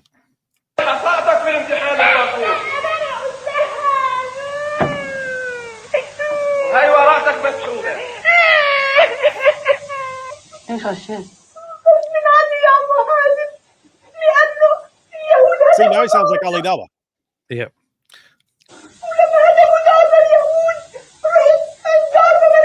This is how you teach the children how to get away with things. When you don't do your homework and you're asked, why didn't you do your homework? You say, it's because the Blame Jews the ate my Jews. homework. The Jews ate my homework. And then- that's why. And then what happens? Here we are many years later. ISIS said, hey, we just killed a bunch of people over there. But it was the Jews. It was the Jews. It was the Jews. The Jews did it. The Jews. Blame the Jews. The Jews were responsible. Man, oh man, oh man, oh man, oh man. That's what it looks like. That's what it looks like. Oh, Candace Owens also did this thing recently. Somebody brought it to my attention, but she Well, promoted this. Glad this has been clarified. She promoted this conspiracy theory that Macron's French President Macron's wife is actually a man, and that she is a trans woman and stuff like that. Like, quality journalism here, Candace. Quality journalism. Really, really good journalism. Fantastic. Thank you. I'm sure this is the kind of true knowledge, the kind of true facts, the real journalism that she will now continue on her own now that she is removed from Daily Wire. So you can support her and see that you will get all the facts from her. All the facts, all the beautiful facts. It's so And don't forget, she now has even more time to defend Andrew Tate, because there's more information coming about, more information, more charges, more accusations coming out against Tate all the time. So he needs his PR rep. That is true. That is indeed true. You know what's funny? Speaking of Farfour, recently I was having a debate. I was having a debate with this guy about the Israel-Gaza war, Israel-Hamas war. And then as we were having that debate, somebody asks a question. And some people pointed out that this was the best part of the debate. From, do appreciate. Look at this. Appeal the manosphere. Wait. Okay, here, look at this. Continuously, ISIS only took it to the very extreme. This one coming in from, do appreciate it. Rector says, AP, I agree, Israel's war is justified. But at the very least, do you think Israel should apologize for killing Farfour? What does that mean? You had the exact same reaction. You're on the screen twice and you did the exact same. There I was completely caught off guard, though. Sorry, that came totally unexpected. Farfour is a What I find so funny about this. What? Go ahead. Oh, I'm just saying, James, who doesn't know what this is about, is probably like, gosh, I'm dealing with a psycho right here. He's laughing about the death of whoever this is talking about. This is ruining this debate. You shouldn't be laughing about someone being killed. You're supposed to condemn it. James is all worried right now. Look at him. I know, but that's the funny thing about it. I'm just looking at James's face here when I rewatch this, and how he's because he doesn't know what this is about. He's taking it so seriously. He's so serious. Look at his face while he speaks, while he reads out this question. Continuously, ISIS only took it to the very extreme. This one coming in from, do appreciate it. Rector says, AP, I agree, Israel's war is justified. But at the very least, do you think Israel should apologize for killing Farfour? I'm looking at the Muslim. He's not laughing at all. He's like, he's dead serious. Farfour. Yeah, so James doesn't know who Farfour is. He thinks it's some person, and you're laughing about it. The History Speaks guy, he's like, I remember seeing this when I was a child. I remember the day Farfour was murdered by the Zionists. He's actually not a Muslim, although he is okay. from Arab origin, or he lived in Egypt, he said at some point, but he's not a Muslim. He does speak Arabic, though. But he defends yeah. Anyway, he's dead serious. He's dead serious on the topic of Farfour. He doesn't play. All right. Oh, what if somebody joined the stream who really loved Farfour and who witnessed the tragic death of Farfour? Imagine the trauma. The trauma. Anyway, that's that. America is a country that has trillions of debts. Why on earth are we sending money to a nation that has less debt than us? I'm not a great scholar in economics, but pretty sure it's supposed to be that way. Ultimately, what this particular fringe group of radical Jewish people are thugs and Marxists. These are very, very, very coincidentally very, very popular stereotypes about often made by certain groups that are historically anti-Semitic in the most brutal ways about certain Jewish elements in general, and that's usually how it starts. First, it's just about some Jewish elements. This was, by the way, also in reverse. This was the narrative in Russia before the revolution, and then after the revolution. Before the revolution, they were like, there are these Jewish elements within our nation who are trying to cause unrest and overthrow the system and bring about a wicked system like communism, when the Jews only made up like a very small minority of the Bolshevik revolutionaries. And later, when the USSR was established, especially in Stalin's time, it became the norm to say that there is a group of Jews, the elite group of Jews that are trying to make the USSR collapse and bring us all to destruction and so on. It's just so stupid, and it always goes into the same direction. It's so easy to go after Jews. They are willing to harm their Jewish peers. Jews should have the courage. Who the hell are you? Anyway, so Candace Owens got canned and can't handle that. Can it be any more obvious? Can this be more obvious at all? You know, It canned. It this, yeah. It Anyway, it canned. But finally, she got canned. canned. Yeah, I can't understand. Deutsche Mayan said, have a nice Purim, Jews and allies of ours. Happy Purim to all the Jews. The Jews. Jesse Waters said, can we agree Candace is not anti-Semitic? I'm not sure what she is. She's been hanging out with a lot of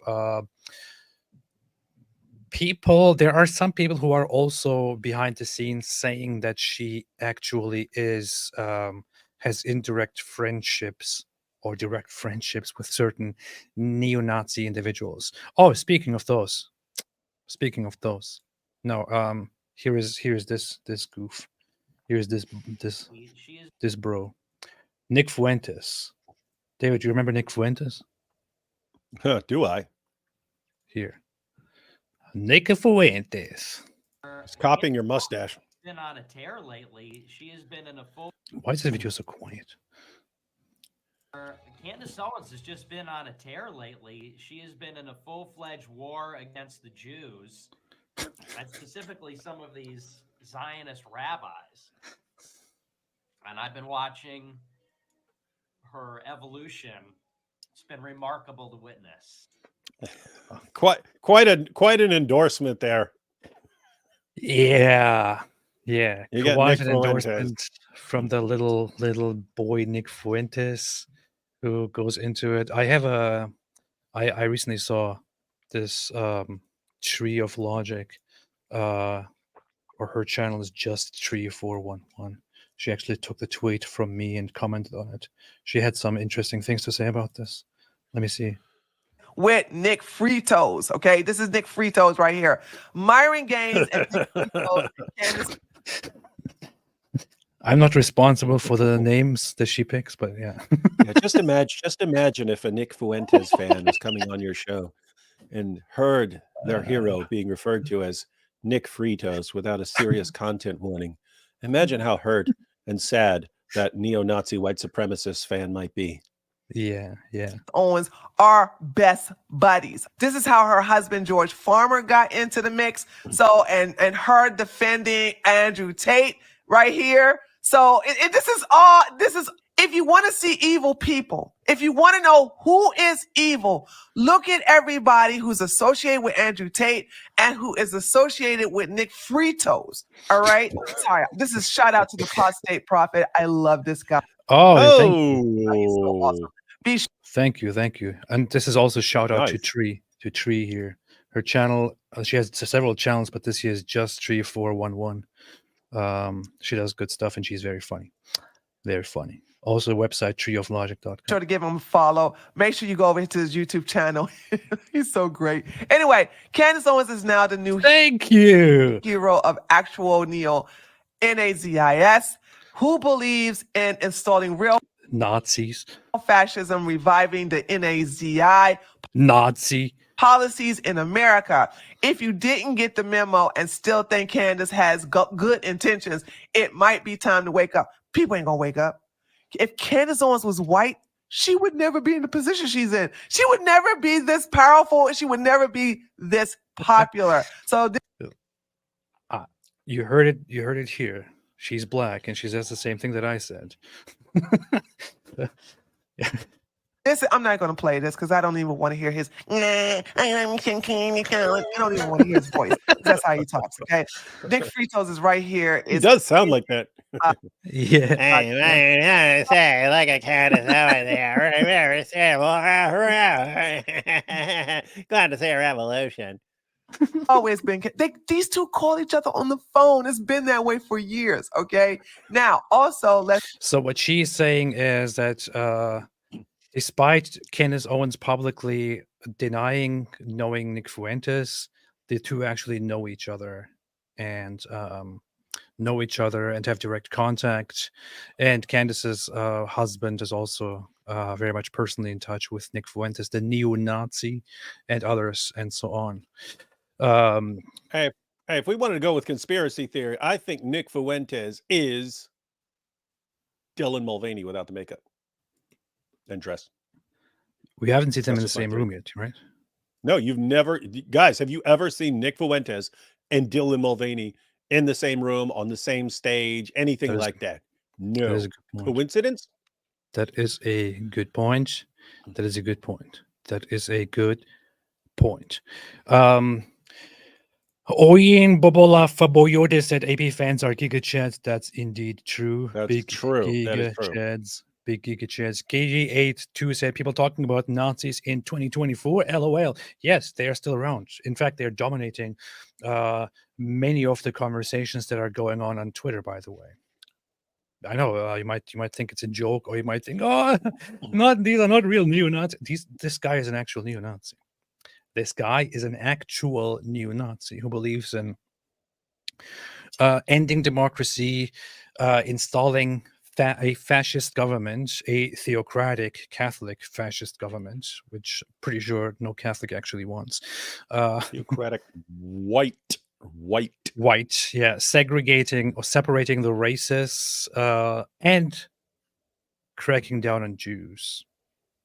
And basically, he also makes excuses for the Holocaust, although he denies that the number was 6 million, for example, and so on. This is an actual neo-Nazi. It's not just something I'm saying. This guy is an actual neo-Nazi. You must be blind if you cannot see that. Yeah. Garbled Word said, depressing to see the Islamist and Candace lovers joining forces on X, spewing ugly anti-Semitic nonsense the last day, not mentioning who they are blaming for the Russia attack. Oh, we are going to talk about that as well, but we are doing that tomorrow on the David's channel. Tomorrow on David's channel, we are going to talk about the attack that happened in Moscow, perpetrated by ISIS, for which ISIS took responsibility. And so far, I think the death toll is over 130 or so. Yeah, I've seen 133 and 143 recently. And you know what's sick? The same people who have been denying what Hamas, the things that Hamas did on October 7, are now going around saying that that Israel is behind this attack. Yep. Now, I've heard everyone. I've heard. We'll be discussing this tomorrow, but I've heard it's Putin. Putin staged it to rally support against Ukraine and to blame Ukraine. I've heard that it's Ukraine getting sick of it and try to launch a terrorist attack. I've heard that it's Mossad and Israel. Heard that it's the CIA.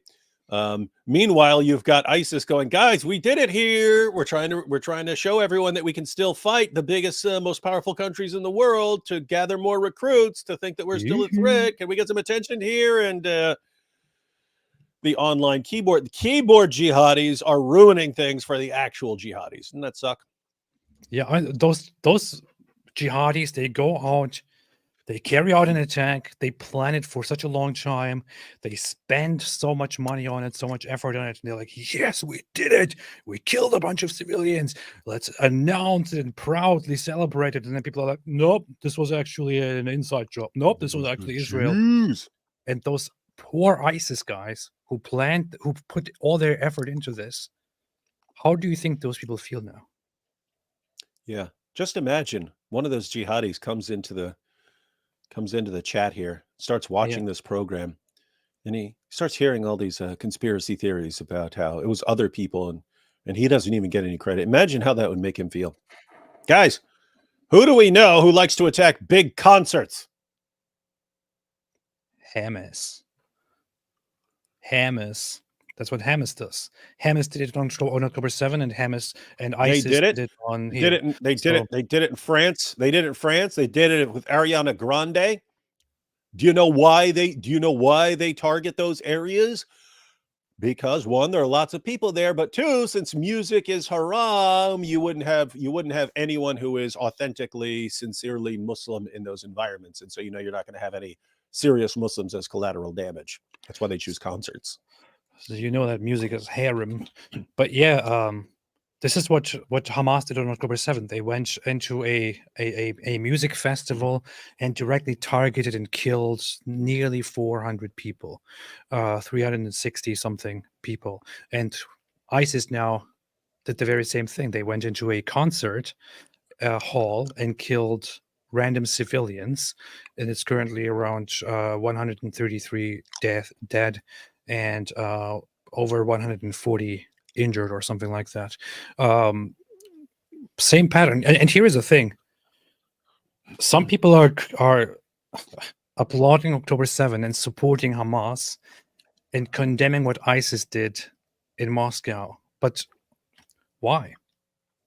If you support what Hamas did on October 7, if you support what the resistance, if it is sometimes okay to go and target and kill, a bunch of civilians, then why is it so bad when another organization does it for a different purpose? If your morality is so arbitrary and so loose that you can say, massacring a bunch of civilians is not always bad. Sometimes it's okay. Sometimes it's justifiable because of these underlying reasons.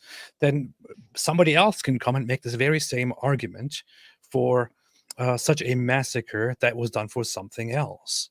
And you would have to sit down and explain why your cause is better than the other side's cause, why your cause makes it okay and the other side's cause doesn't make it okay. And good luck with that. Good luck with that. That's the problem with your imposed normative morality there, with which you think it's cool when your Palestinian resistance goes and kills hundreds of people, but you think it's bad when ISIS does it. You either accept that both are justifiable, or you accept that both are absolutely not justifiable. There shouldn't be a middle ground, otherwise you're a hypocrite. And David, I know you agree with me on that. And that's that. Pronode said happy Purim indeed to everyone. And Pronode also gifted 10 memberships so that more and more people follow this cult that we are building. You got to name your cult, man. What the heck is wrong with you? It's gonna say that's gonna sound way cooler if you have a name for the cult that you're starting. I'm still thinking of something. I don't know. I came up with a few ideas. One of those is the People's Temple. But I'm not sure. I'm looking into it. I'll see what works. And I'm thinking of eventually moving my cult into South America and establishing a little community there. Apple Bucker said Candace is a big fan of Kanye, who has had his issues with Jewish folks, unfairly, of course. Also, Candace sympathizes with Gaza children suffering. Yeah, she very much does, of course. Well, I mean, you can sympathize with Gaza children suffering. I would not hold that against anyone. Kanye. No, this is actually an interesting issue because I still give Kanye the benefit of the doubt because I know he's has legitimate mental health issues. It's like if some insane person hits you, that's not the same as some totally normal sane person hitting you. It's like, okay, you're in kind of a different category. I don't know if you're in your, I don't know to what extent you're in your right mind when you're doing this, and therefore I don't know how accountable to hold you. But what's Candace's excuse for apparently having some very similar views to those of Kanye? And Kanye have some more respect for Kanye. Imagine a Kanye fan coming into this and hearing that he has mental health issues. Kanye have some Imagine more how respect. that might make him feel. Can this be more obvious? Sorge Vasvan said, always appreciate David Wood's straightforward, no-nonsense approach to socio-political issues, much needed in this complex, fast-changing world. Good point. Somebody loves you out there, David. Super chat of the day right there. Yeah, alhamdulillah. I will print this out and send it to you in your mail box. Cool. No, I want you to make a commemorative plaque with that on it.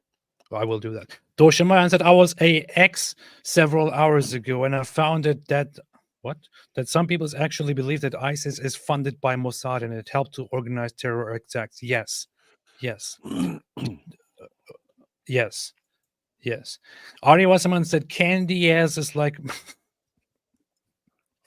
it's like my boob. She always gets exposed in the end. That's true.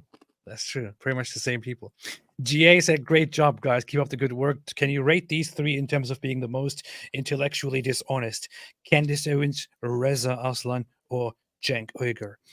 To be honest, I haven't listened to enough from Reza Aslan to put him anywhere on this ranking.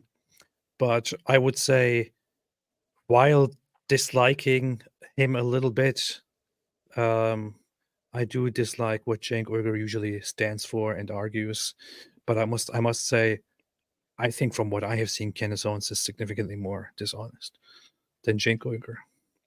David doesn't even know who these people are, so he can't comment on this. Yeah, I do. I think Reza's the worst, Candace is second, and Cenk is the third. I just think Cenk is way dumber than people realize, and so it's not the same as like Kanye, where it's like mental health problems. It's just intellectual ability problems with Cenk, and so But what if a Cenk Uygur fan joins this live stream and hears you talk about Cenk Uygur this way? Yeah. Have you ever thought about their feelings? By the way, yeah. With that said, I know very little about these people. I did read Reza Aslan's book on Jesus, which was some of the worst conspiracy nonsense I've ever seen in my life. That is funny. That is funny. Dor Daniel said, hey, AP and David Wood, much love from Israel. Come again for On the House shawarma. I want to go back just for the shawarma. Yeah. I just want to keep eating them. Dude, I want to. Hey, if we end up back, well, no, I'm going to be back there in December, but I'm not going to. I don't care where I'm. I don't. Again. Yeah, that is true. I don't care where I am. I will drive to what is it? Bat Yam? Just to go to that hole in the wall sandwich shop to get an awesome shawarma sandwich again, because that place. I love that place. That place was very, very good. Very good shawarma. I loved it as well. I loved it very, very much.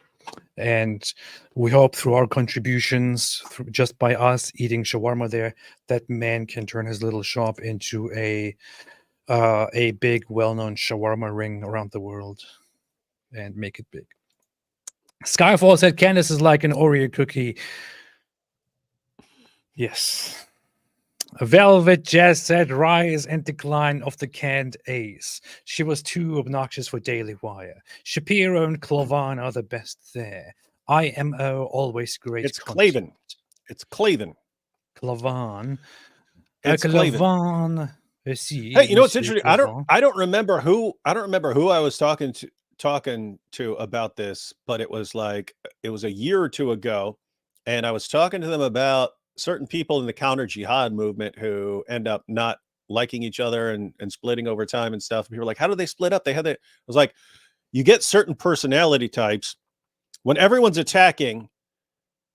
you get a certain personality type who can stand up in the middle of the attack, right? Who can stand up and say, okay, I can take it all, do your worst, because lots of people will give in to the pressure. If you're relentlessly bombarded by insults and so on, a lot of people just slowly fade out. There are certain people who like thrive in that kind of atmosphere of everyone's attacking them and so on. And so, but here's the thing, those kinds of people usually aren't good at working with other people because they have very aggressive personalities. When they have a disagreement, they charge right into it, and they're ready to go to war over anything.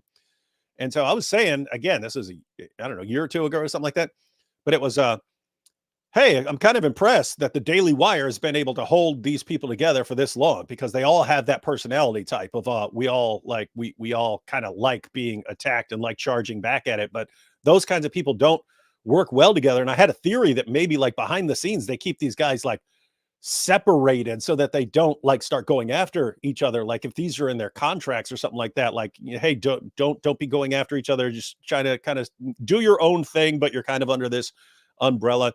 And anyway, it's actually true. They do not work well together. So it's breaking down. La la la la la. Upper Buckle, love you guys. Love Shapiro. Love Candace. How dare you? I'm gonna ban you here. The real enemies are militant atheism and jihadism. Let's remember 2 Punch left. Candace should read Robert Spencer. I don't know if not just militant atheism. Just say it. Atheism. Atheism. Atheists and jihadis. Atheists. Hunting Shark said, want to wish happy Purim to all here. Same thing now as back then. They tried to exterminate us. We survived. Let's eat and drink. Yes, yes, yes. Chag Purim Sameach. Yes, I agree entirely with that. I think that means yes. Call of Ghidorah says, 2 questions. Have you seen the new debate on Piers Morgan between Rabbi Shmuley and Cenk Uygur? As a Norse pagan, would I be able to pay the jizya? No, direct execution. But no, I haven't seen that debate. I still have to check it out. I kind of got annoyed last time by both of these people debating. It was very, very unfruitful, very fruitless. And I like to have more fruit.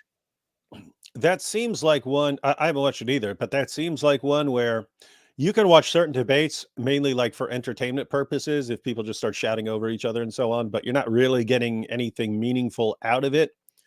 So I would guess it might be entertaining to watch. I'd be surprised if something with Cenk in it is going to have really powerful, meaningful, mind-changing Why do you have to insult him like that?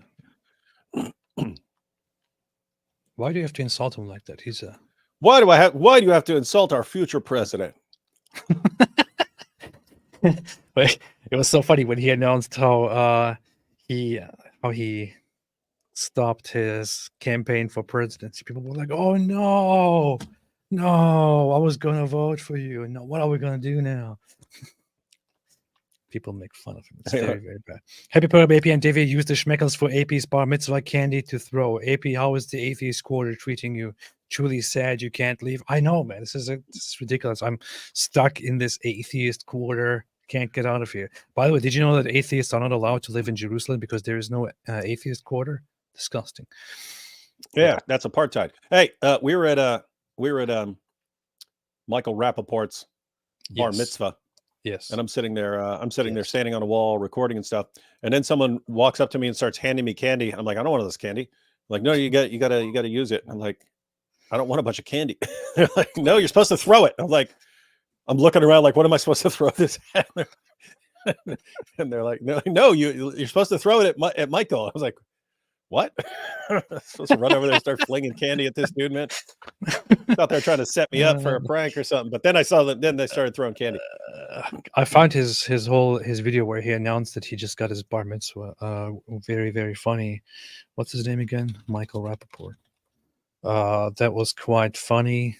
Where he announced that he had it. What was that? Michael Rappaport bar mitzvah. Is that I don't know if I'll find that now, but he was basically saying that he got kicked out when he was a child, but that's okay. Oh yeah, that was funny because he just said it's like, yeah, I went to Jewish school when I was a kid, and then they kicked me out. Yeah. But now I'm back in. Well,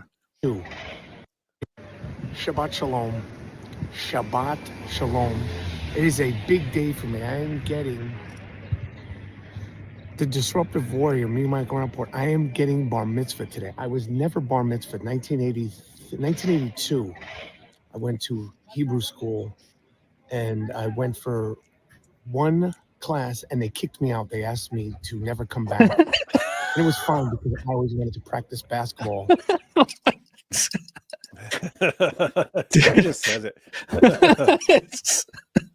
It's cool that I'm finally having my bar mitzvah now because I couldn't when I was a kid because they kicked me out and told me never to come back, and they said I'm not a Jew anymore. And I feel like I'm ready. It's so funny how he just casually says that. Now I'm 50 and I'm ready. Velvet Jazz said Winger is Wood's nerdy doppelganger, both top ace for the Lord. What? No, he's Winger. He's like some alternate dimension evil, like come in and try to replace everyone else or something like that. It's one of those weird movies. Anyway, he strikes me as a big villain. He does. Yeah.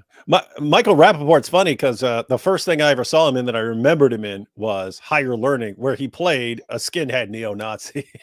And it's just funny that knowing that he's actually Jewish. It's like, wait, knowing that he's Jewish and they kicked him out when he was a kid, and then he ends up playing a neo-Nazi and so on. Anyway, for years, this is way before anyone else's time. But so in the movie, he had some mental health issues, and he got picked up by the neo-Nazis and became angrier and angrier, and then starts killing people. But lots of white dudes in prison who would just even if they weren't Nazis, it was a white dude who cut his hair short, people would call him Remy. People would call those Remy. It became a standard for several years in prison to call any white dude with short hair Remy because of that part that everyone remembered. I don't remember it. It was before your time. You weren't even born yet. I was always born. Hey, did you see our dear friend Muslim Cowboy? A Muslim Cowboy. Yahoo! Muslim Cowboy, what's going on here? What are you doing? Hey, that's a pretty rude response. Well, he asked for it. Muslim Cowboy. Behave yourself. He said Moses was a Muslim, not a Jew. David, was Moses a Muslim? No. Then why is he saying this? Am I supposed to believe you? Because once you become a Dawa clown, you become a compulsive liar. It's required in the job description. The Big Bang was Muslim. Yeah. But yeah, he said Moses was Muslim, not a Jew, and I said Muhammad was a child molester, not a prophet, and both are kind of. You could argue that since he's making a false statement, that mine is also a false statement. Don't take it so seriously. You never know. Yes, if you want to see more such very respectful analysis by myself about Islam, where I dig deeply into Islamic teachings like this, and this is basically an alternative to taking a class in Islamic studies. You can follow me on X or Twitter, where you can find me under the handle Apostate Prophet. There, I will basically replace your possible Harvard Islamic Studies lecture with stuff like this. Yeah. Hey, you know what's funny? When I see that, like when I saw Moses was a Muslim, not a Jew, I was gonna say Allah was something, not a Muslim, but there is a Quran verse. I think it's 3:18. I don't know if that's right, but it says Allah bears witness that there is no God but Allah. But that's like how you become a Muslim, reciting that, right? So, so that would make Allah a Muslim by reciting that. Anyway, weird stuff. That is true. I can't actually say that Allah is not a Muslim because he bears witness that there's no God but Allah. That is an argument. Not a good one, but it is definitely an argument. Yeah. All right. Messianic Apostate said being a Daesh supporter, and Daesh is ISIS, must really suck today because Daesh is being hand-waved as a Mossad CIA operation. Daeshis must be so frustrated. LOL. That's true. This is actually a valid point. If the Western Muslims, because they hate all things Israeli, want to blame every ISIS attack on Jews and say that ISIS is basically the puppets of their Israeli puppeteers, this could actually help destroy ISIS, ironically. So there's a part of me that's actually rooting for them. Yeah, root for the Western Muslims who blame everything ISIS does on Jews to such an extent that maybe ISIS loses all credibility in the Ummah and maybe people stop joining. That's funny. In the end, you have these ISIS guys sitting there and thinking, brothers, is there still a point to going out and carrying out these attacks? Nobody believes it's us anyway. We might need to do a skit about that. Like 4 or 5 ISIS jihadis in a room, and they're all mad. Why can't? Maybe Sheikh Yabudi is trying to console them. It's like these guys are sitting in a room and celebrating. Yes, you did. We did it, guys. Alhamdulillah, we did it. Alhamdulillah. It was a Let's check perfect social attack. media. It was Let's a check perfect social attack. media. See how the Jews did it. What? It wasn't the Jews. It was us. Daesh, by the way, is the Arabic abbreviation. It stands for Dawlat al-Islam, and then Iraq and Sham. So for ISIS, Islamic State of Iraq and Syria. That's the Arab thing. Some people prefer to do the Arab abbreviation. Stefan de Pater said, if Israel is apartheid, then Malaysia is as well. We have a set of Sharia law as well as civil law, racial-based economic segregation, special rights. Yeah, but it's not bad when Muslims do it, Stefan. That's what you're missing. It's not bad when Muslims do it. Alhamdulillah. Rusty said, life is suffering and Christ is the only thing that gives it meaning. I don't know how you do, YP. Well. Just ask me. I have no idea. Got a point. Raisin Bread said, oh, by the way, for those who were offended earlier and who have ever since left because I insulted atheists, I must say I am an atheist. Raisin Bread said, women who love Candace may feel it's okay to marry Muslim men and have babies with them. After Candace's endorsement of Muslims, Candace herself married a Catholic man, and look what she has become. Did you see that she issued an apology to Muslims? Yeah. What was that? What did she say?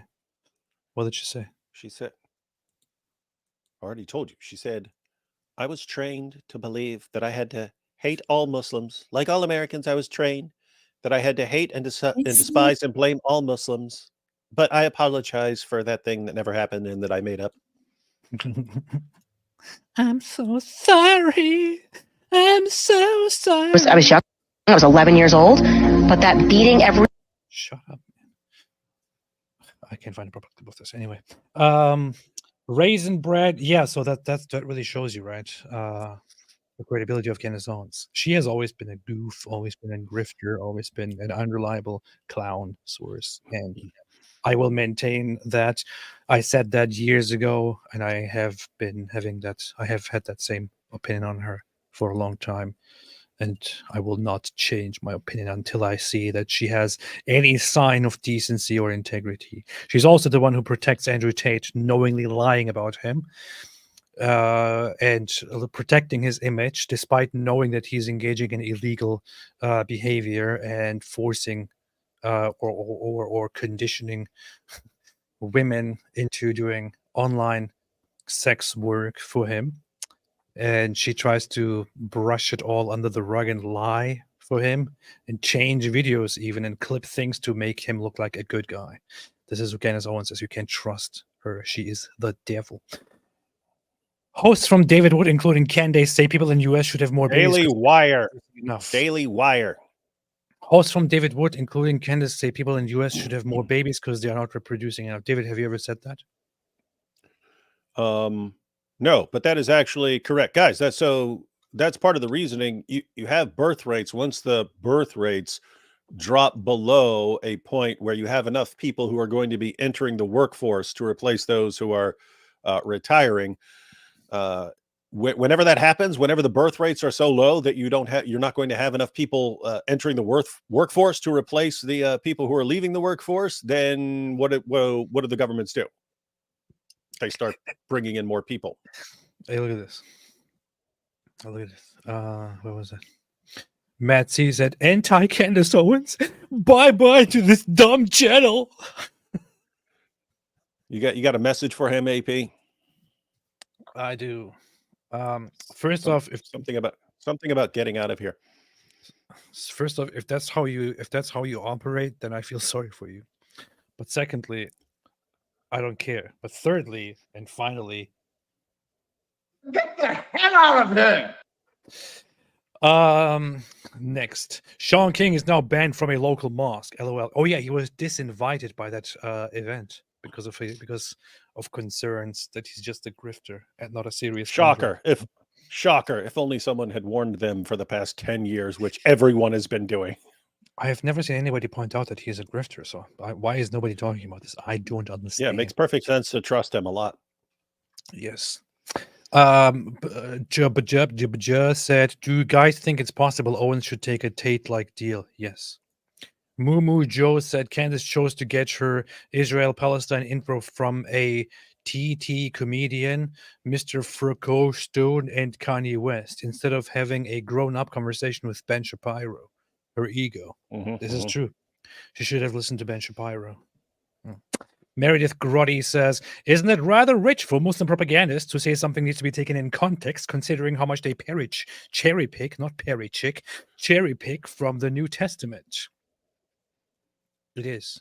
That is an issue. They are the kings of ripping things out of context, not only with, the Bible, also with the Quran. They do that all the time. When they quote Surah 5, verse 32 and say, see, if anyone kills a man, it's as if he's killed all mankind. They're massively, massively destroying the historical context and the literary context. That's standard. That's standard in Islam. So they're the all-time kings of the cherry pickers. But then if you use something that is, what about context? Yeah, that is true. That is true. Some dummy said, wait a minute. Where was that? Some dummy said that we are facing a new battle nowadays. And if these guys, here. Thunderboob says, if these guys start talking about the Talmud the way they spoke about the Quran and the Hadith, I'll take them seriously. Y'all were so important back in the day. Now we face a new battle. No, Thunderboob. Listen, Thunderboob. If you think that there is some good criticism, some very important criticism, dear Thunderboob, that needs to be done and directed at the Talmud, then how about, dear Thunderboob, why do you not go out there and sit down just like us, dear Thunderboob, and talk about the Talmud, dear Thunderboob? Or if you have other people, dear Thunderboob, who want to talk about the Talmud and who have actual valid points to raise, and who, just the way we talk about the Quran, dive deeply and nicely into the Talmud, dear Thunderboob, why don't you endorse them and then we can see what they have to say, dear Thunderboob? The issue here is that I highly suspect your knowledge of the Talmud consists of screenshots that people regularly on social media. Compiled by neo-Nazis. And by the way, AP, haven't we done shows where we actually go through those? We actually pull up one of those screenshots and we actually start looking up the passages and what we find over and over. By the way, just to be clear, not defending the Talmud. You can find all sorts of messed up stuff in the Talmud. The actual nature of it is an ongoing discussion, a series of ongoing discussions and debates among rabbis. So what you'll find in there is Rabbi so-and-so said this horrible messed up thing. Rabbi so-and-so said this other thing that completely contradicted that rabbi. But they'll quote the rabbi who says the messed up thing, and then they'll say, see the Talmud, and therefore this is what Jews believe. And it's like multiple levels of deception. One, you're cherry picking. Two, you're acting like the Talmud is a book like the Quran and that it's an order from God when it's a commentary it's a comment from a rabbi, and then you're acting like this is a blanket command to all Jews that is binding, and then you're acting like the Jewish community in general knows this stuff. AP, of all the Jews we met, of all the Jews that we met in Israel, we met a ton of Jews everywhere we went. Jews. How many, we didn't ask them about this, but how many of those Jews that we met do you think would be aware of these quotations in the Talmud or have a general knowledge of the Talmud? What percentage would you think? Near zero, I would say. I would guess near zero. And so, thunder boob. Let me say here, if you ended up with, so let's be fair here, there are messed up quotations from rabbis in the Talmud. That is true. If you ended up with somewhere in the ballpark of between 1 and 2 billion people who say, we obey that rabbi's statement that is a danger to the entire world because of how messed up it. You have, so let's suppose that you had a billion plus people and they all follow that particular rabbi's claim so that it became a significant danger to me and AP and the future of humanity. Then guess what? By golly, we will respond exactly the same way as we respond to the Quran and the Hadith. In the meantime, we're probably going to focus on the people who promise and guarantee that they're building an Islamic state and they're going to slaughter us, which is what we hear from Ali Dawa and Daniel Hakikachu and Jake, the Muslim metaphysician. They brag about building their Islamic state and then killing us. You're saying, here's the Talmud, which I mean, my goodness, I don't even know. By the way, here's another thing. The level of stupidity. Here's another thing, dear Thunderboob. I just want to show you one thing. Since you think that the Talmud is this book that is just like the Quran, and it can be compared like that. So here's one thing that I quickly want to demonstrate for you, dear Thunderboob. The Holy Quran contains of 77,880 words. The Talmud consists of 1,860,000 words. Let's calculate that here briefly. Let's just say 1.8 million, because there are some there is some discrepancy among the versions. But let's say 1.8 million. And how many words was the Quran? How many words was the Quran in comparison? 77,880. Let's say 78,000. So, according to these calculations, the Talmud is about 23 times bigger than the Quran. You see, our book is so much stronger than yours. Well, see, if it's 23 times bigger, then that obviously means you should be criticizing it 23 times as much. And Nick Frito says so. Yeah, and this is, by the way, on top of the Hebrew Bible, also known as the Tanakh, which is already, I think, 4 or 5 times bigger than the Quran in and of itself. These books are not of the same nature and don't go by the same standards. The Quran is a tiny book in comparison. The Hadiths are a carefully collected compilation with many repetitions. Where, for example, Sahih Bukhari, I have a compilation of it that is put into one little book because of all the repetitions removed and so on. The Talmud is not just it's not just a book that everyone can read and memorize and learn all the rules from. Judaism has over 600 something commandments that people are supposed to follow, and almost nobody reads the Talmud. People study the Talmud in order to understand all the debates and discussions and derive a way of thinking and ruling from them. Only very few people are rabbis and are studying every day until they die. And those are the people from whom you obtain knowledge. You don't even understand the religion that you are talking about. How do you expect people to critique it? How do you claim to even know anything about it? Yeah. So what was that guy's name? Something Boob? What was his name? Thunderboob. Yeah. Thunderboob. I would say, in our world, looking around at our world and all the people who are vowing to subjugate us in the name of Allah, who have pretty serious numbers, I would say, if you look at everything that's going on, you say, I want to go after the Talmud just like the Islamic source, I think you're a freaking moron. I think you're an insane, deranged moron, and that is a situation where you just come across as a complete anti-Semite.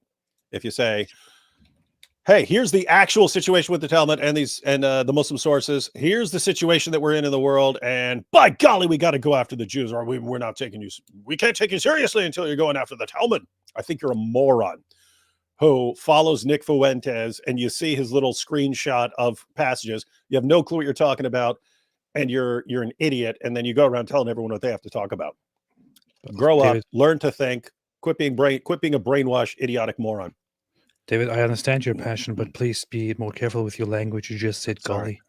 Yeah. I'm sorry. Because I wasn't even thinking that since we just did a show with Mike Winger, that some of the wingalings might show up and be like, "What? He said golly." Yeah, my head's gonna blow up. Ah! Oh, do you ever think about all those people who might join this live stream and hear the word golly and be traumatized for the rest of their lives? Meredith Grotti said, "Isn't it rather rich for Muslim propagandists to say something needs to be taken in context?" I know I read that. At least I know now. Rick Newton said, "Islam is a holy religion, holes in a narrative, holes in all its truth, holes made by lead, holes in righteousness, holes where brains should be." I was very, very much afraid that this would go back to a conversation that we were having earlier about holes again, as we were talking about Mohammed Hijab. And I'm glad it didn't go there, but of course, David had to ruin that. Hunting Shark says, "Momo wants to get blow from child. They liberate to be clothed cleaner. Wonder why they like children scraping their clothes."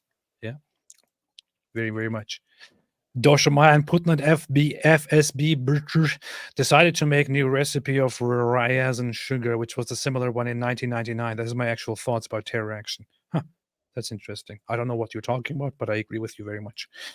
Michael said, "Muslims are actually ready to murder hundreds and thousands of innocent people to defend a hallucinating PDF file." PDF files are very important. Adi Wasserman said, "Candy ass, clearly anti-Semitism is relative, since by the Jews' definition, me saying that Shmuley drinks children's blood is anti-Semitic because since I said it, it's true." Oh, man. She doesn't even see the problem there. And that's just, you can't be that stupid. I'm sorry. You just can't be that stupid. Eli made a super chat of $200 and said, "Love you both." I think that's a mistake. It's supposed to say "love you, AP," not "love you both." I think there's a typo. He made a mistake because he has big fingers and couldn't type it properly. But I appreciate this very, very much. He let me drive his car when I was in Florida. That was cool. Oh, nice. Nice. That's cool. That's cool. Thank you so much, Eli. Always appreciate it. Always very much appreciate it. Adi Wasserman said, "Candy ass, stop treating children like children. Why Islam blows my mind is that it has the decency to treat children like adults." I could expect that from her. Casey L. West, Sahih Bukhari 70:12. Muhammad dreamed twice. He was shown by an angel to marry Aisha, so he did. Mm-hmm. And and so Muhammad is the pattern of conduct, ladies and gentlemen. So if you have a dream about a little 6-year-old, I have a dream multiple times, that's how you take that as confirmation that you're supposed to bang that little girl. It would be funny to make a comparison between Martin Luther King's dream and Muhammad's dream. I have a dream today. I have a dream too. That one day, little boys and little girls. Oh, man. Allah's messenger said to me, "You were shown to me twice in my dream. You were shown to me in my dream before I married you. I saw an angel carrying you in a silken piece of cloth, and I said to him, uncover her. And behold, it was you. I said to myself, if this is from Allah, then it must happen. Then you were shown to me the angel carrying you in a silken piece of cloth, and I said to him, uncover her, and behold, it was you. I said to myself, if this is from Allah, then it must happen. This is how you marry a child. Can you imagine some creepy 50-some-year-old dude who's old enough to be your great-great-great-great-great-great-great-grandfather saying this to you, and you're 6, you're a little 6-year-old girl. Hey, little girl, I had a dream about you. The heck? If I heard that, I would go like, "Oh, you sound like a prophet. You sound like a prophet. You Can I must be please a true follow you? You're a true prophet. Wow, I've never heard such beautiful words come out of anyone's beautiful mouth before." Ayatollah Khamenei said, "Did you guys know Muhammad's robe was located in Afghanistan and Mullah Omar put it on? And the Taliban thought he had magical powers. I don't think they got the memo on the art project that Muhammad turned his robe into." Maybe if they analyze it, they can still find a bunch of semen on his robe. I don't know. What do you think, David? They probably could. Hey, that could be the beginning of a science fiction film. They find Muhammad's garment, and then they're like, "Oh, this thing is actually covered in semen." Hey, so then they're like, "Oh, we can get the semen and we can clone the prophet, alhamdulillah." But then they start cloning, and it turns out to be from like 20 different dudes and some goats. Classic. This is so Islamophobic, man. I can't even believe I'm hearing this. Terrible Islamophobia. There was this time where Candace was having a back and forth with Ben Shapiro. And Ben Shapiro said, "Candace, if you feel that taking money from the Daily Wire somehow comes between you and God, by all means quit." Now, I want to kind of look at the Candace Owens tweet, but unfortunately, you're blocked. I'm blocked, and yeah, that's the problem. Hey, wait, other people are also blocked, so I'm not the only one. Yay, this is good. Fortunately, I'm blocked, so I can't look at it. But yeah, very, very sad situation. SGT said, "Hey guys, I have to do about Islam to my church." What? I have to do about Islam to my church. Besides you guys, where is a good place to learn about Islam and the Christian response? Nowhere else. There's only us. AnsweringIslam.net. AnsweringIslam.net. Pick a topic that you're interested in. Read the articles on it. Everything's arranged by category. They've got every issue that you could possibly be interested in. Tons of articles written by me and many others, and you can get everything you need there. Oh. Somebody has the idea to open it in incognito mode. But I'm not sure if that actually works nowadays. Oh, it does. That's a funny idea. Blessed are the peacemakers. Look, this is what and so I heard from Candace Owens, a great quotation. And this truly displays her wisdom almost as much as her defending me, in spite of everything I've done. Candace Owens says, "Blessed are the peacemakers." What a wonderful quotation from a truly brilliant woman. Yeah, for those who don't know, Andrew Tate was talking about the conflict between Candace Owens and Ben Shapiro, and he then said, "Well, Candace Owens said, 'Blessed are the peacemakers,' and she's much smarter than all of these other people combined." So she actually thought this is a quote by Candace Owens. She thought Candace Owens is the one who actually said this, when Candace Owens is not the one who says this. She's quoting somebody else. Who is she quoting, David? Who could she be quoting here? Yeah, it's crazy. She actually got credit for the words of Jesus here. Man. So she said, "Blessed are the peacemakers, for they shall be called the children of God. Blessed are they which are persecuted for righteousness' sake, for theirs is the kingdom of heaven. Blessed are ye when men shall revile you and persecute you, and shall say all manner of evil against you falsely for my sake. No one can serve two masters. Either you will hate the one and love the other, or you will be devoted to the one and despise the other." Now, here, my first problem with this is, if you're going to quote a text, if you're going to quote scripture, why would you not quote it? Why would you write it down as if it was your words? And then she said, "You cannot serve both God and money." And this happened in the middle of big fights and disagreements within the Daily Wire and her. So it was kind of implied that she is taking a shot at the Daily Wire and Ben then replied to this by saying, if you feel like taking money from Daily Wire somehow comes between you and God, by all means quit. So, and she then twisted this and said, how dare you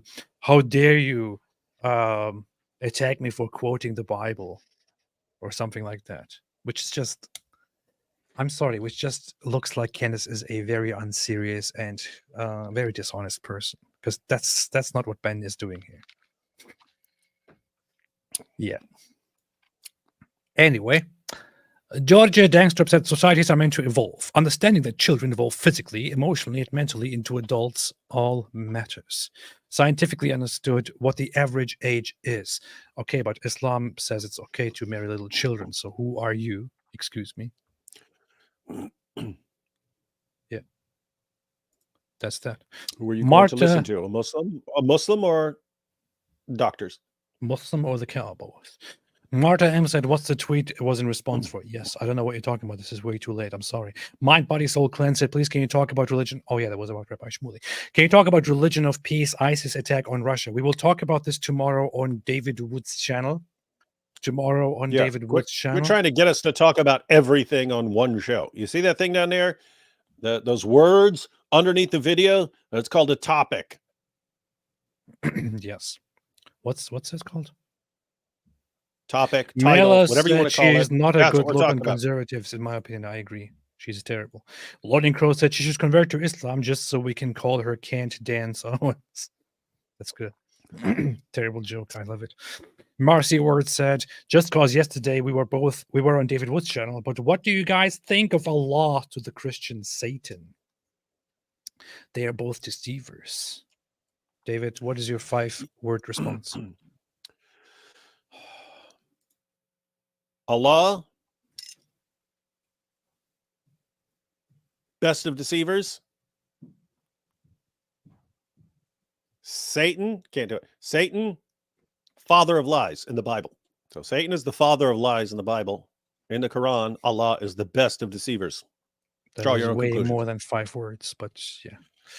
You have crossed the limit. You're out of line. Robert Michael says, the idea that Candace has been muzzled is delusional. David Wood tolerated her insane ideas for months before giving her the boot. I'm glad to see her gone. Yes.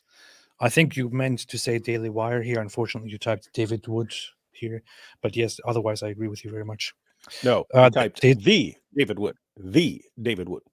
Yeah, they tolerated her for way too long. And some people were like, oh, so I thought Daily Wire is about freedom of speech. Yeah, Nothing freedom to do of with freedom speech doesn't. Yeah, all. freedom of speech doesn't mean you have to work with everyone in spite of their ridiculous claims under the same company. It's not what freedom of speech means, guys.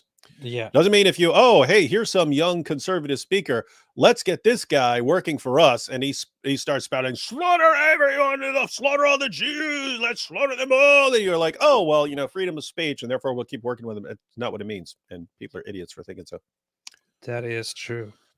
But if you're going to say that getting rid of her as a result of that goes against freedom of speech, then why wouldn't you argue that you should also hire anyone, regardless of their views, if you want to abide by freedom of speech? Then you could say, oh, you should just as a conservative religious outlet, you should be basically forced, in order to keep with your principles, to hire somebody who is, I don't know, who advocates for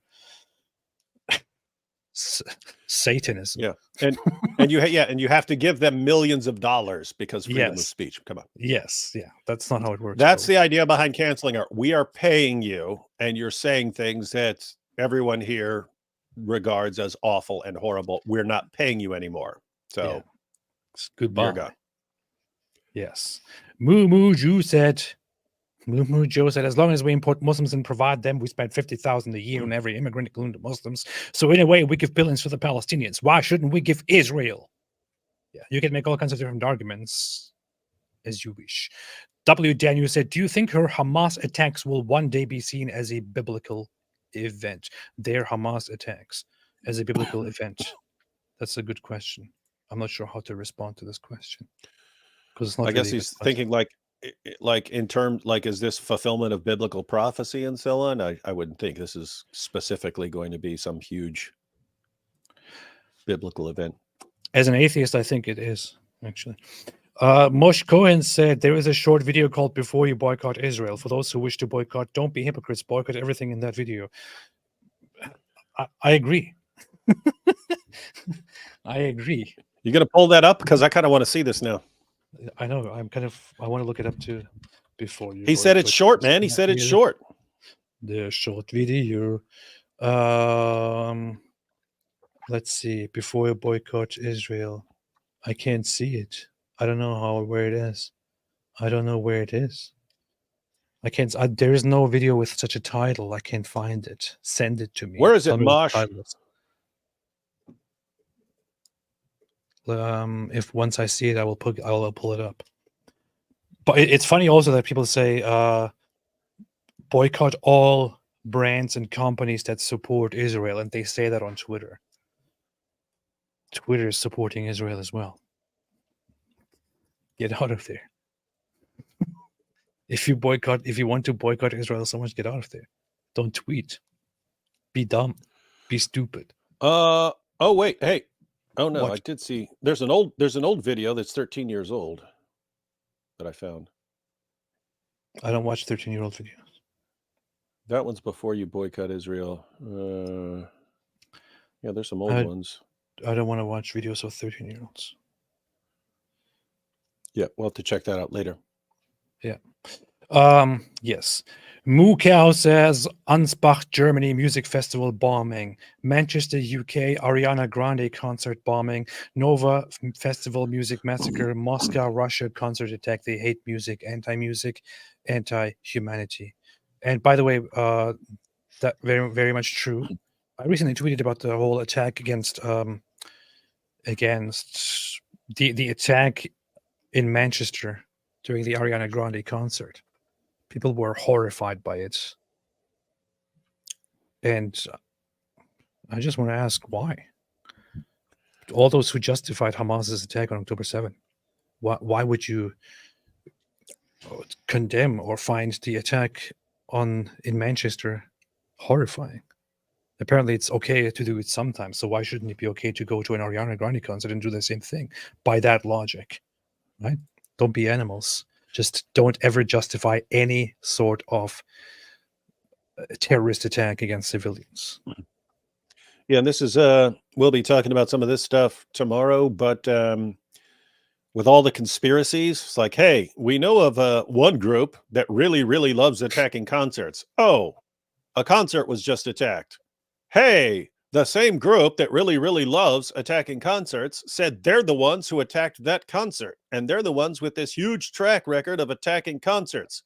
I guess it must be the Jews who actually did it, and not the group that's saying they did it that has this long track record of attacking concerts. It's interesting because, I mean, keep in mind, there can always be an actual conspiracy. There can always be the CIA or Mossad or something like that doing things.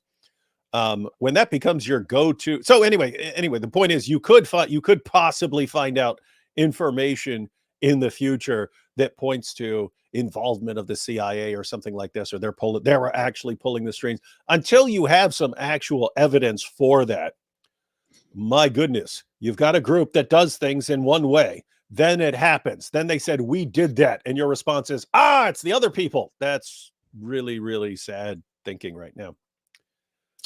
I don't want to join a cult. Then what are you doing here? Block him. Blocked, banned, lifetime ban. Permanently block him. No way, Jose. Marcy Word said, sounds like Candace is trying to become the Black Marjorie Taylor Greene. Oh my God, she's...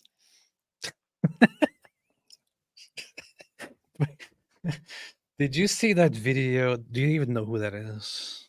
Marjorie. She's some congresswoman or something like that. She's a Republican congresswoman. She's blonde. She's blonde. She wore fur. She wore a big fur coat or something like that to the State of the Union address a couple years ago or something like that. Yeah. she had these crazy. She made this crazy. She made this crazy tweet years ago about how the wildfires could have been caused by space lasers that are owned by certain families and some garbage like that. I think it was later deleted, but it was a very, very crazy tweet, a very insane tweet on the level of, I don't know, insane conspiracy theorist stuff that you normally hear from people who believe that there are intergalactic lizard people who control all of us. But it was also very much seen as a space lasers. It was seen as a clear anti-Jewish conspiracy theory because she was referencing Jewish names in the people who supposedly own those space lasers. And she has been asked over the years to elaborate on that, and recently she got asked again, and she was very angry in response. Go ahead. Hey, AP. What? Hey, AP. What? Sorry, I just blocked a guy named Omar. When I said block Jose, this guy named Omar is like, ha ha, you can't block. Go ahead and try to block me, David Wood. See what happens. I was like, okay. So anyway, I blocked a guy for running his mouth saying I couldn't block him. Yeah. Bye, Omar. David is a moderator on this channel too, so he can block you if you don't behave. Anyone else? Anyone else? I always like that anyone else line. Saw a fight in prison once, and one dude just beat the crap out of this dude. Bam, bam, bam, bam, bam. He stands up, and all of a sudden he goes, "Anyone else?" It was pretty epic line. I want to use that someday. But this is a funny video. I think this is it. There's going to be a very, very brief profanity here, so please make sure that your seatbelts are buckled and everything is all right, and you're wearing your ear covers. I just read that line. Why don't you go talk about Jewish space lasers? Wait, I'm not sure if this is the whole video though, because it gets right into it. Why don't you go talk about Jewish space lasers? And really, why don't you fuck off? How about that? Thanks. Thank you very much. Thank you so much. The news aid. Okay, let's see. Her to drop out and support President Trump, and I think tonight is the clear message that President Trump is the clear front runner. He's the winner in our Republican primary, and it's time for Nikki Haley to drop out and support him. Do you think President Trump, Mr. Trump, is closer to picking his VP, and should you be on that list? Oh, that's the question everyone asks, and no, I don't think Nikki Haley should be on the list. But of course, President Trump will choose who he wants for VP. Would you like to be on that list? He's got a long list. I support President Trump in any way he'd ask me. But I can assure you it won't be Nikki Haley. And can you tell me why? This is so funny because so far it's just like a regular interview about the current election. Yeah, I'm wondering where it's going to go off the deep end, because apparently it escalates to 10 really quickly at some point. I think she's just so sick of people bringing up that tweet. Why so many people that support Donald Trump love conspiracy theories, including yourself? He seems to attract lots of conspiracy theorists. Well, let me tell you, you're a conspiracy theorist, and the left and the media spreads more conspiracy theories. We like the truth. We like supporting our Constitution, our freedoms, and America first. So, what about Jewish space lasers? Tell us about Jewish space lasers. Why don't you go talk about Jewish space lasers? And really, why don't you fuck off? How about that? Thanks. Thank you very much. Thank you. She gave her some social media gold right there. I mean, I'm not even interested in the political aspect of all this and the whole discussion, and don't support one side or the other. Don't have anything against this woman, but this is just comedy gold. It's just a brilliant moment.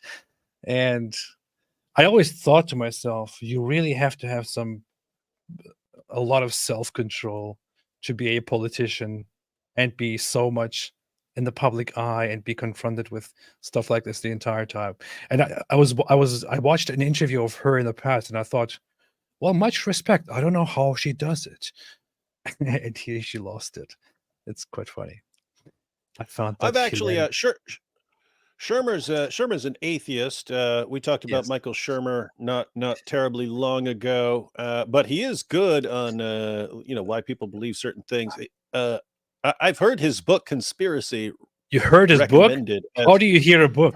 I've heard his book You read a recommended book. You don't hear a book unless you listen to the audio. as including lots of awesome information about conspiracy. Oh, this was just 2 years ago. He came out with it under 2 years, 2022. Yeah, I'm getting this. I'm gonna get this, and I'm gonna absorb this information Gonna hear it. because everyone's going with the conspiracies nowadays. Am I right? Gonna get a book. And Especially you're gonna hear AP. it. Shauna Thornton said Fuentes was also found with trans prawns on his computer. Draw your own conclusions. Oh yeah, he also. I saw some leaked messages of him. Yes, gay, minor. And it stuff. doesn't say that. It says prawns. I don't know what prawns. I don't know what that Prawns is. refers to a special type of videos. David's wood.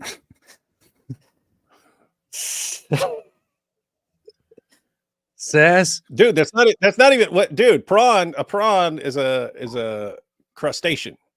So what's that got to do with no, whatever yeah, you're it's- talking? Yes, nothing to do at all. I'm just connecting things randomly.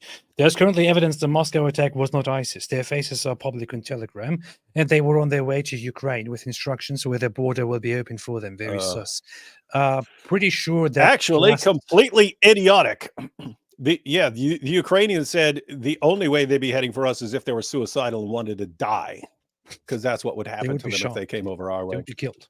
Yeah. They would be killed immediately. Pretty sure But you got- Belarus actually said that they were heading toward Belarus and they were trying to get into Belarus to use it as escape path. And Belarus is allied with Russia in their current war. Why would they lie about it? So, pretty sure that last piece of information is not true. Yeah, and but by the way, guys, this is how conspiracies go. They'll say, look at this, but here's this additional thing. Therefore, the Jews or something like this. And you'll go, oh, wow. Yeah, that's great. That makes sense. What a moron. Alhamdulillah. Gosh. But thanks for the super chat, buddy. Thanks for funding our work here with your let's face it, frankly, very stupid comment. But be sure to come back. Be sure to come back tomorrow because we'll go with all your most insane, nutty conspiracy theories. And to be fair, once again, there can be actual conspiracies. There can be people involved behind the scenes. That can happen. When you're dealing with a group that's been doing this for a long time, doing the same thing that they've been doing for a long time, and then saying, yeah, we did that same thing. And you say, no, it must be this. It's this whole, if it looks like a duck and walks like a duck and quacks like a duck, it must be a camel in disguise methodology that is so popular with your group, not ours. You know what's interesting as well? Lots of people who want to blame Israel for everything said after October 7, apparently Israel was warned or they knew about the coming terrorist attack, but they ignored it. So why did they do that? Were they meaning to use this as an opportunity and so on? It just came out today that Russia had been warned about Since an November. incoming terrorist attack, and they ignored it and brushed it off as just empty panicking or threats and didn't do anything about it. Yeah. But people are using the same information for conspiracy theories. Like U.S. citizens were warned, hey, we have intelligence that there could be an attack on a public gathering. So beware of those. And then people say, how did the U.S. know about the terrorist attack? Because they must be behind it. Guys, this is how it works. You have various agencies and AI and so on monitoring discussions online and so on. And sometimes things leak. Someone's planning something. Someone's plotting something that's coming out. We don't know the details. We don't know the specifics because they keep that information keep the lid on that one pretty tightly. But we have information that there's going to be an attack. AP, it's the same thing when the FBI showed up to my house and said, because I've had tons of threats against me for many years. They actually showed up when they said there are credible threats. There are credible threats about you. Now, keep in mind, what do they hear? They are informed about some stuff on social media and so on that people are saying in chat rooms and stuff like that. Hey, there are people talking about killing this dude. They don't have information about specifics or a specific plot or something like this. So they're informing me so that I know about it. Imagine I died a week later by someone who actually kills me. They say, oh, the FBI knew about it and they let it happen. So they must be behind it. They must have been involved in this plot. Yeah. It's stupid. It's extremely stupid. Yeah. That is very much how intelligence works. They don't know what's going to happen, but they track pieces of information, conversations, and they're like, wait, hold on, guys. There's something going on here. We don't know exactly what. This is also how they intercept and stop different terrorist attacks around the world. This is how intelligence works. This is how it functions. This is why it's such a highly important aspect of governments.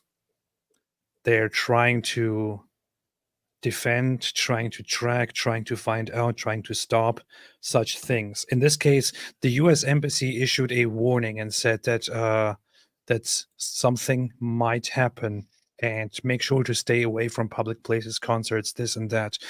Now, here's the funny thing. People are using that, as you said, as a conspiracy theory, saying, oh, look, America knew about this in advance. Why would they know this? It's because they did it. Sorry, excuse me. How dumb is that? If America was planning on doing this, if America was planning a terrorist attack, if they were behind it, and if they wanted to cause this, and they don't want anybody to know that they are behind this, why would they issue a public warning on the embassy's website about this? Yep.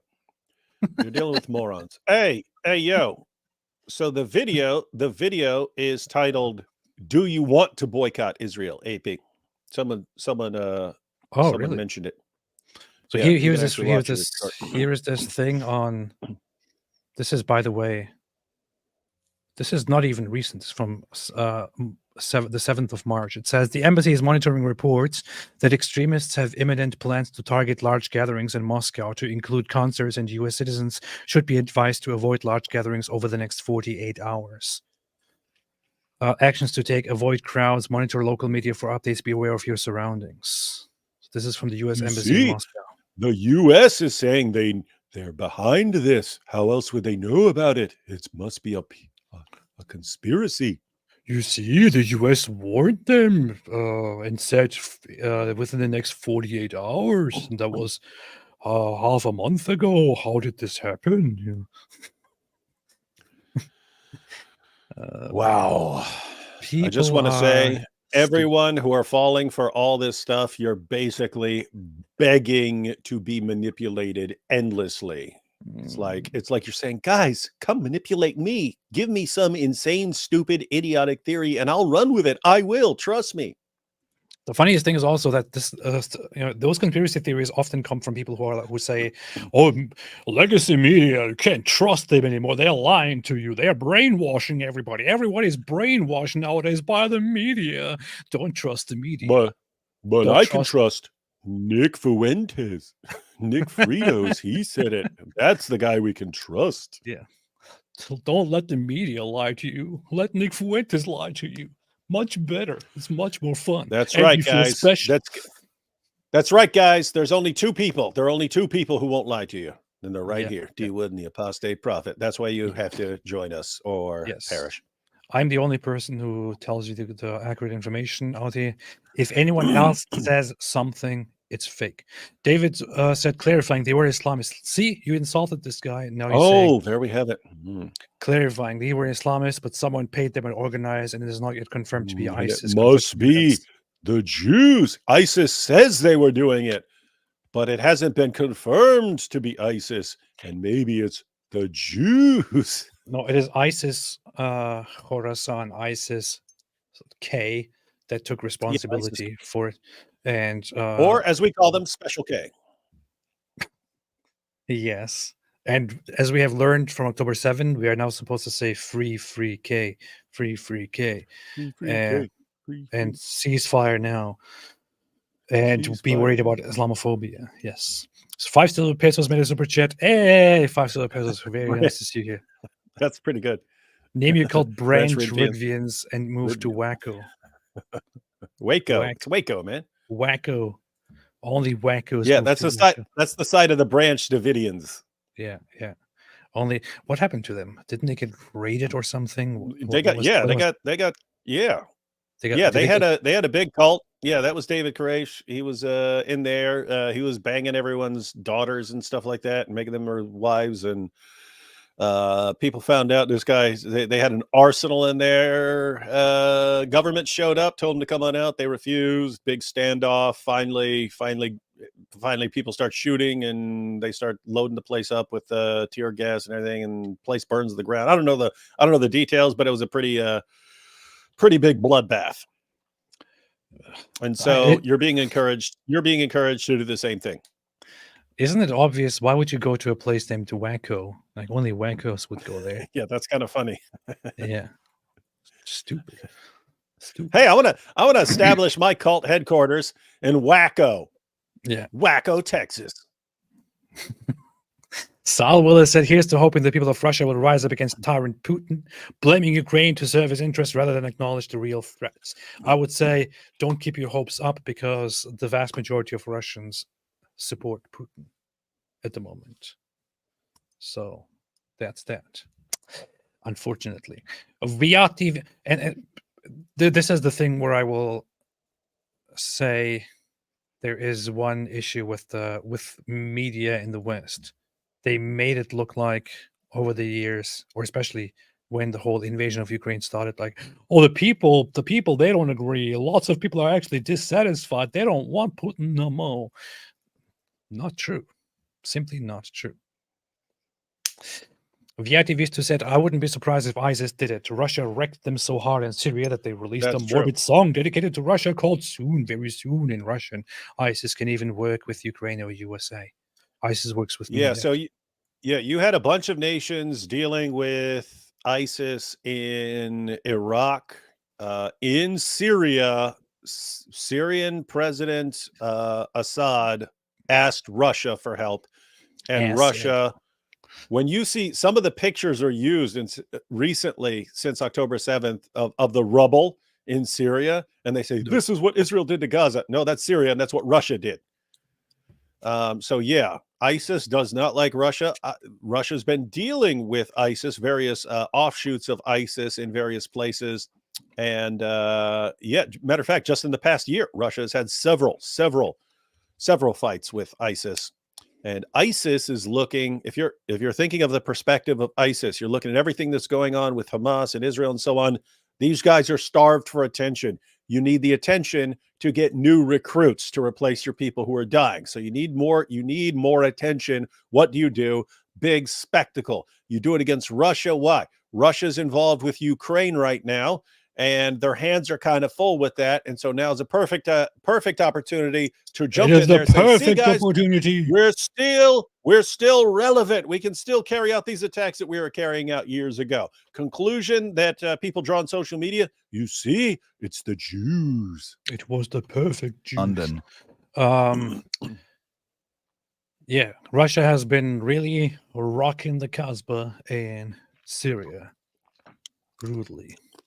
Meredith Grotti says you should name your cult the Talmudic Tunnel Benefit Fund. yeah. That's how the jihadis do it. They always name it like some benefit fund, even though it's just going to terrorists. Also, what are the channel memberships for? I already told you what they're for. I'm going to create a cult. Then eventually this will lead to creating a compound somewhere down in the northeastern parts of South America. I'm likely to call it the People's Temple, where we will build a little town. And eventually, if things get a little bit out of hand, we will all have a little drink together. Yeah. But before that, everyone is going to have to give us their wives and daughters. What? That's what every cult does. Every cult does that. You got it. That's a requirement for having a cult. And before that, you will be a member of this channel and your comments will be highlighted. And also what I have been trying to establish, not very faithfully, but getting into it, more and more is to have member-only live streams, also called only members live streams. Only goats. On Wednesdays in the mornings, where only members join, and I have a chat with them, with my wife, by the way. My wife and I, we go live for members only live streams, and it's quite fun. It's quite fun. Girls just wanna have fun. Inquiring Christian said, "Love the content. Have y'all seen Myth Vision's response to David's video on Dome of the Rock?" Wait a minute, Myth Vision made a video about David? What? Huh. No, haven't seen it yet. He probably humiliated you and crushed you and destroyed Probably you. powerful, probably very powerful. We have to look at that. Yeah. We will. Harris said, made a super sticker, which I shall not see yet, but I bet it's good. K-Theist said, Ahmed TB, an Arab Israeli Knesset member, liked Daniel Kikajou's conspiracy tweet that Israel is behind the ISIS attack. I saw a report about that. I tried to check the guy's Twitter account later on and couldn't find the like. But yeah, so you know what the funny thing is about Israel? So Israel is accused of being this apartheid state, but Israel has Arab parties inside the parliament, the Knesset, and even has an Islamist party representing Islamist ideas in the parliament. But yeah, but Israel is an apartheid state. You know, it's also funny. You said K-Theist. I thought you said Gay-Theist, and I thought, oh, that's actually a funny name. That's every atheist. Every atheist is a gay theist. Gay-Theist. Yeah. If I was not an atheist and I was saying these things as a religious person or something like that, it would be funny to see the reactions. Michael Kamalafis said, David, have you seen Satan's Guide to the Bible? What is your response? Can you make a response video? No. No response and no. That's that. Sutter Man said, not that rich, but still want to support you guys. Good job. My country, India, is also very troubled by these jihadists. We were separated into two. Yeah, David is more interested in that. I haven't been very much giving my attention free to Pakistan. India. But yeah. Yes. Rezvit said, Mohammed, police be upon him. Interesting stuff. K-Pop said, Happy Purim. Happy Purim, everybody. Rox Young and I took a dump, and it was also, yes, that's very, very good. Very good point. Lonnie Crow said, the concert hall attack was horrible. The acoustics were good, though. Interesting. Probably Pretty were, I would say. Final boss of Dawa said, I think Amy's stream is an entire stream of reviewing the tweets he is most proud of. Yes. He is proud of those. Indeed. We're proud of that. Don Jones said AP is an atheist with the heart of a Christian, and David Withers is a Christian with the heart of a warrior. Wow. Contrary to stereotype, A perfect warrior. Left by the tired binary between left and right culture war. This is good. This is a good comment, and it also reminds me of my hero, Jim Jones. So I like this super chat. Hey, see that? We're filling the gap between the binary. But if Mohammed Hijab hears that, I'd be, oh, I believe in filling the gap too. That little girl. What's wrong with these guys, man? Everything is perverted to them. Pedophiles. Rise at Islamic Jihad has a song which says, following the example of the Prophet, we prepare an army like his family and companions on the day of Khaybar. Do they know that's when he was poisoned? Yep, that's what I made a video about that years ago, and remember Khaybar Jews? Remember wait, when your prophet was poisoned and then spent the next 3 years in total agony until he died like a dog? That's what you want Jews to remember? Remember Khaybar. Khaybar, Yahu, that's what they say. With total exaggeration. Yeah, so any reference to Khaybar is the battle where is the battle that Muslims most remember for attacking and fighting and defeating a Jewish tribe.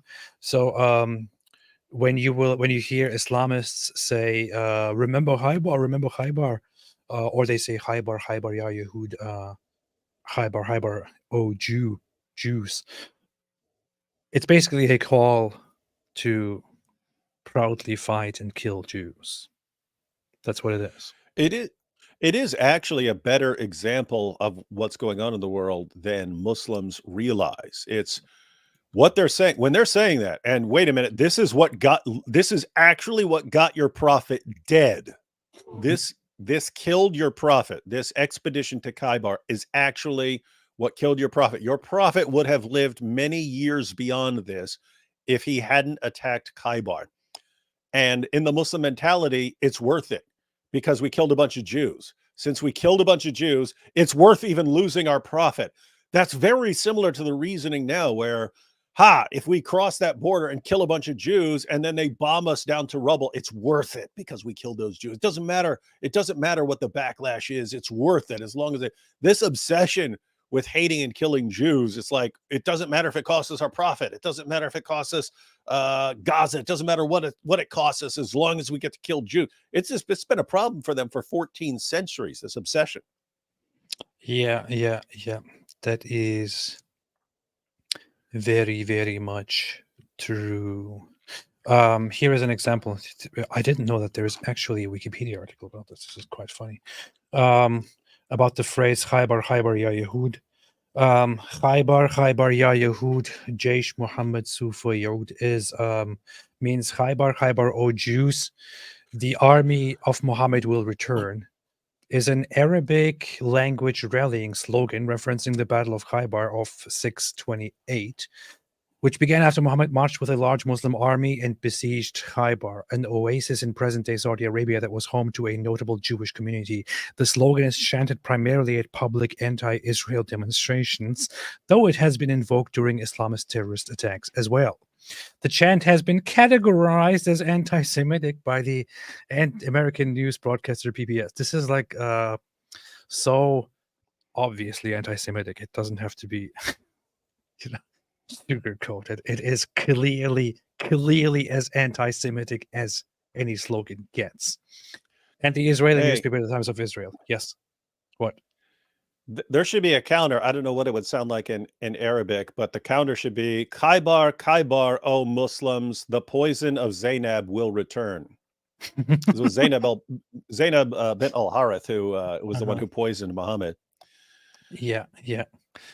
The Khaybar, Khaybar, O Muslims, the poison of Zainab will return. As anti-Semitic, and by the Times of Israel, and by the British advocacy group Muslims Against Anti-Semitism. There's such a group. There's not even a Wikipedia article for it because it's an irrelevant small group, I guess. Page does not exist. It's funny. There's only one person. And the American advocacy group, the Anti-Defamation League. The slogan was coined in the late 1980s during the first Intifada by Ahmed Yassin, really? Founder of Hamas. Whoa.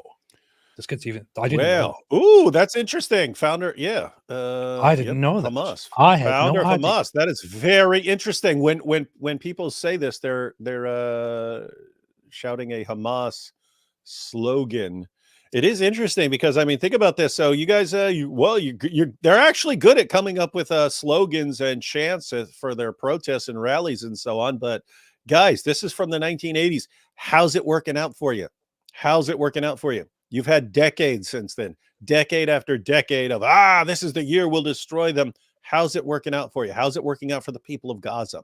How's it working out for the people of the West Bank, this obsession with slaughtering Jews at any cost? Yeah. West Gang.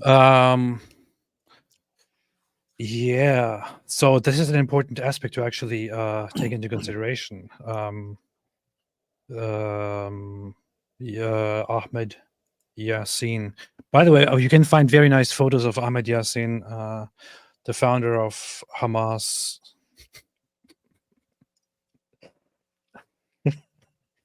This was going to get very sinister, but you can find photos of him dead. That's what I'm actually talking about. What? You can find photos of him dead with his followers coming and sitting at his side and crying and being sad and all that. They love death, so. Yeah. Hang on. Yassin was killed in an Israeli attack on the 22nd of March, 2004. So this guy saying, remember Jews, I'll get you. Boom, he's dead. Israeli AH-64 Apache helicopter. fired Mackenzie says health- Wikipedia. fired a Yes, hellfire. Wikipedia. Stop trashing Wikipedia. Okay, some people out there are like, oh, Wikipedia. Why would you? Wikipedia is a good source for many cases, including if you know how to use it. So sometimes you will find stuff that is written in here, and you would have to look into it. If you just use it as a source where you read something and are like, oh wow, this is a fact. Okay, I will not look into anything else beside this. That's the wrong way to read something like Wikipedia. If you, however, use the information here and say, okay, I see, I see this was used by Ahmad Yassin, was founded by him. Let's see, what are the sources here? Let me open those sources, look into those later, and so on. It's quite a good information for that kind of stuff. It's people who say that that you shouldn't read Wikipedia. I'm sorry, I can't take it seriously. Can't take it seriously. But yes, Ahmad Yassin was the founder of the terrorist movement. Israel protests, terrorist attacks. Interesting. I didn't know that aspect of this at all. Must have a look at that. Allah is our goal. The Prophet is our his leader. bodyguards. Yeah. Him and his bodyguards were all killed instantly, along with 9 bystanders, when the Apache helicopter fired hellfire missiles at him because he was taken out of his house the same way every morning, and they got in tow and killed him. This guy who started the Kaibar chant. Yeah. That's true. Wikipedia has references for a reason. So AP is basically Mr. Bonelli. Mr. Bonelli. Mr. Bonelli. Mr. Bonelli. What a dummy. Seems like an interesting book to get, by the way. Islamic Jihad. I already read this, man. Eunuch Petsu said, here in Chennai, South India, State High Court ruled that watching child porn is not punishable. I've provided URL link in chat. JC loves DWAP. Gotta check it out. Wow. Well, guys, you need to stop that there in South India, or you're going to have a huge influx of Muslims. Alhamdulillah. Hunting Shark said, did Mobile of Aisha's Thunder boobs? Yes. Moshko said, hi AP, any chance you'll host me in your channel? Yes. Get in touch with me. Contact me. I will recognize you. Do it. Ari Wasserman said, is Thunder actually Maboob? Dark Root. Who was Maboob? Wasn't that the guy who was... That appeared in an article that you were reading when we were live on your channel, and you were talking about that the mosque in India. Oh, yeah. The mosque that was taken down. It was some dude. Some guy. Yeah, it was some dude, and his name was Maboob. It's like, dude, change your name. It's like if your name is Maboob, Mabutt, Maballs, any of that, you need to change your name. Do the paperwork, pay the $60 or whatever it happens to be, change your name, because otherwise no one can take anything you're saying seriously because everyone's thinking about your dumb name. That's true. Have you guys checked out Mark Dice's roast of the Daily Wire and slight roast of Candace? Said Dark Rot. I don't know who Mark Dice is, so I haven't checked it out. I've seen him. He has a big channel. I haven't seen him in a few years. He can't have a big channel because I don't know about it. If he had a big channel, I would know about it.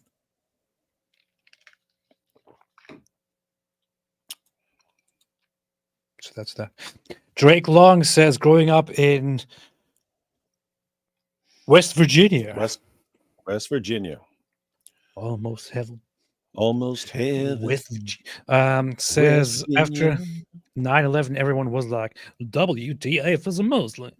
Candace is insane. Even rednecks didn't blame them for 9/11. It was just her. Am I supposed to believe Candace Owens or somebody from West Virginia? I will believe someone from West Virginia. And also, you made a super chat that is $6.66. What is the purpose here? Are you trying to corrupt us in the name of Satan? Silly Goose says, thank you guys for shutting down Islam's dumb ideology from spreading. No problem. We and the goats, thank you. It will not it will not spread. We and the goats. Thank you so much. The goats thank us. There should be a goat advocacy movement to protect all the goats. Because from the Dawa guys. Let's face it, if the Islamists manage to fulfill their goal and spread Islam as much as possible, the one of the biggest dangers that it poses is to the goats. Yeah, we focus on the little kids. We focus on what they want to do to little girls and stuff like that. But I mean, goats matter too. Yeah, this is important, and we don't talk about this enough. Joshua Gonzalez said, y'all ever just take a step back and laugh at the absurdity of all of this? I'm just baffled by the endless barrage of moronic takes I have been seeing since 10/7. I'm convinced people are dumber than ever. Joshua. That's true. I have been saying, I don't know. I recently, so many times, I just wanted to say, you know what? Humans are incredibly stupid. And I'm not excluding myself. I'm not saying some humans are stupid or other humans are stupid. It's just look at the discussions and come to the conclusion that humanity is just incredibly stupid. And it's all of us. It's not just certain parts of the population, it's all of us. Of course, some are dumber than others. But all of the kinds of conspiracy theories going around, all the kinds of nonsense that people like to believe in and spread, I don't know. The fact that people spend their time as we speak fighting these idiotic wars instead of doing more useful stuff, I don't know. Very, very big stupidity. Ari Wasserman said, you don't want the two holes in the narrative to become one.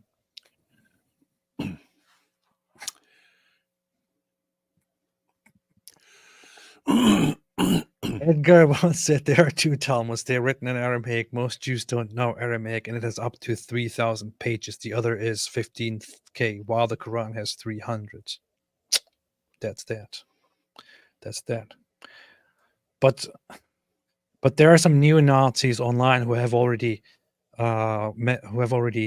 summarized the Talmud in these little memes that go around. So why would I have to read all of the Talmud or study all of the Talmud instead of just looking at those memes? That's that. Steve McLovin says Quran needs a sequel book like the Book of Mormon. Do you know that?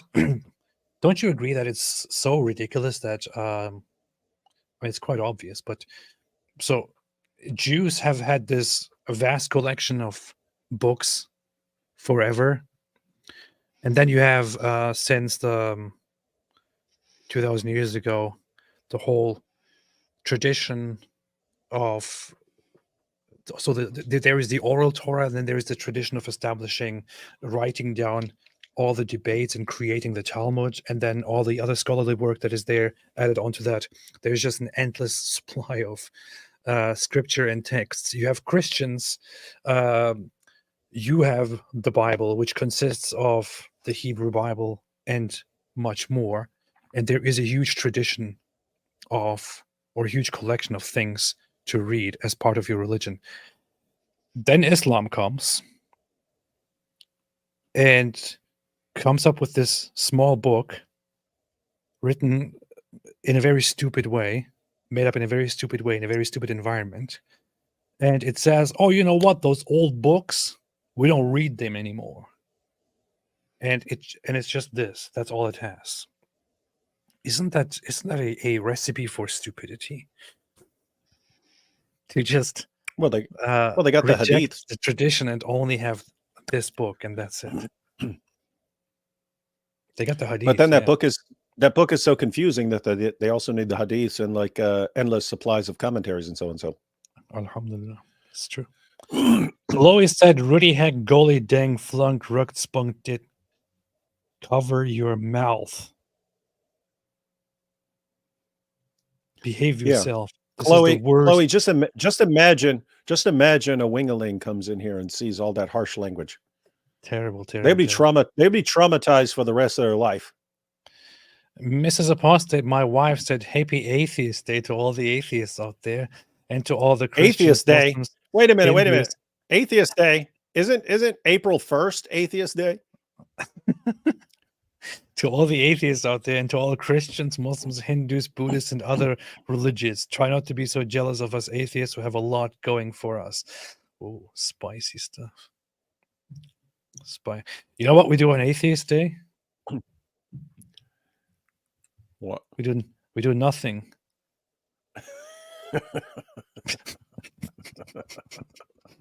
That was a stupid joke.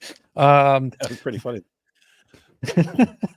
Talmudic Tunnels Construction Inc. said Islam, a girl is a woman when a man wants to sleep with her. That is basically their view. It is. It is. That is pretty much true. Huge essay says anti-Candace Owens. Hola, dumb channel. No, Annette Candace Owens. Hola. That's good. Why can't we get along? Said why Mo wear old tropes didn't want to splash out new. That's true. Very much you. Jill Bean said, did you see Sneeko talking with Mohammed Hijab? I made a clip of them talking about Aisha. Pretty good stuff. Keep up the fantastic work. Wait a minute. There's a video of Mohammed Hijab talking to Sneeko about Aisha? We have to see that. We have to find that. We have to find that at all costs. Whoa. That is, why did nobody tell me about this? Let me see. Jill's Beans. Let me see if there's such a video. If there is such a video, yeah, I have to see that. Can't be. That can't be. I can't just. I didn't know about this. Nobody told me. Let's see. I don't see it. There probably is no such video then, I guess. Probably made this up. Yeah, probably made it up. Ezra Gregory said the Quran seems to make Allah look like an idiot. Allah is an idiot. What are you talking about? Black Milky said, you ever notice a lot of the pro-Muslim guys have these dead eyes? Ali Dawa, Mojab, Hassan Piker. Why would you count Hassan Piker with these? I don't even know. But yeah, the kings are Ali Dawa and Saif from Saif Talk. Just like there's nothing behind those eyes. Yes, that's true. That is very, very much true. Hey, wait a minute. There are these guys who are currently. Oh, apparently there is a video that is about where that is very, very much where it's true. Where Mohammed Hijab talks to Sneeko about child marriage. Let me look that up. Oh, look. There are these two streamers who are talking about that right here. Look at this. Look, David, I found it. Dude. How'd you find that video so quickly? I don't know. Apparently, these people are talking about it too. Let's see what they're doing. She might have some kind of.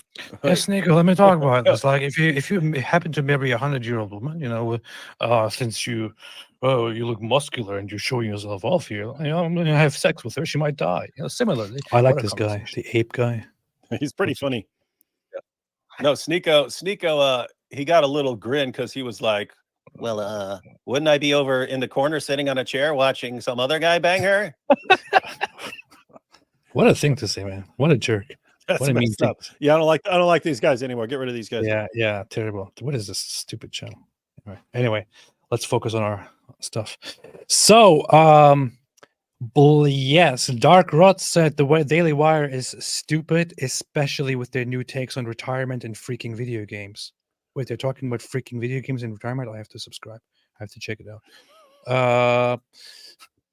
Candace said, all I'm saying is we should hear the other side. Ben, the ones who want me dead? Candace, yes. The internet, she's the reasonable one. That makes sense. This is pretty much a very good conversation. Alex L says, no one would be dead in Gaza if Hamas didn't want to commit genocide against the Yahud. All we want is to be left in peace, to do science and eat hummus. If you talk more about the hummus, this could bring an end to the conflict. That's just my impression. That's just my input here. I don't know. I feel like Israel is not talking enough about the hummus. Hey, Black Mickey just became a member and joined the cult. That's fantastic. Mosh said, trying to CTRL-C it straight from here. It's on YouTube under the title. Oh, I forgot about this. I completely forgot about this.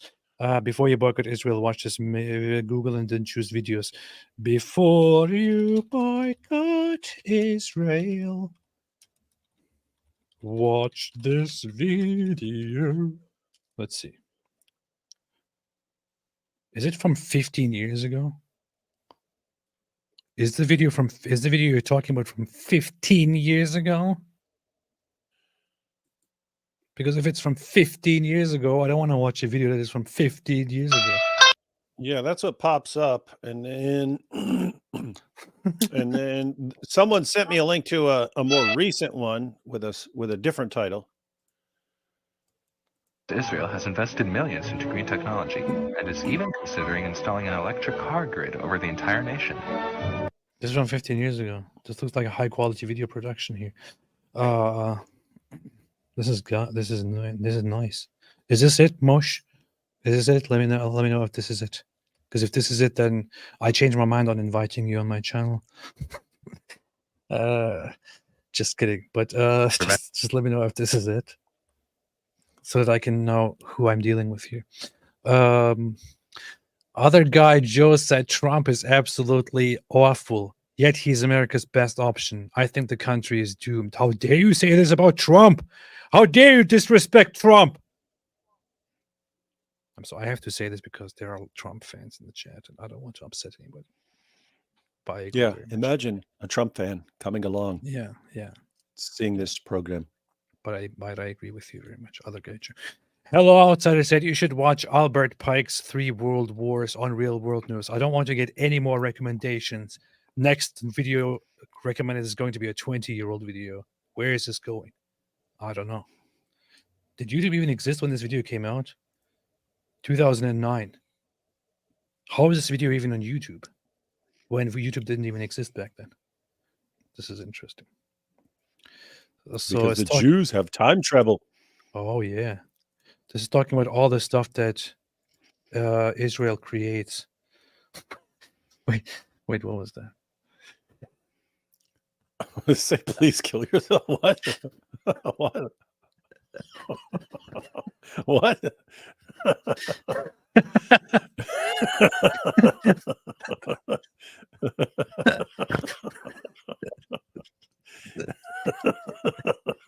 Oh man,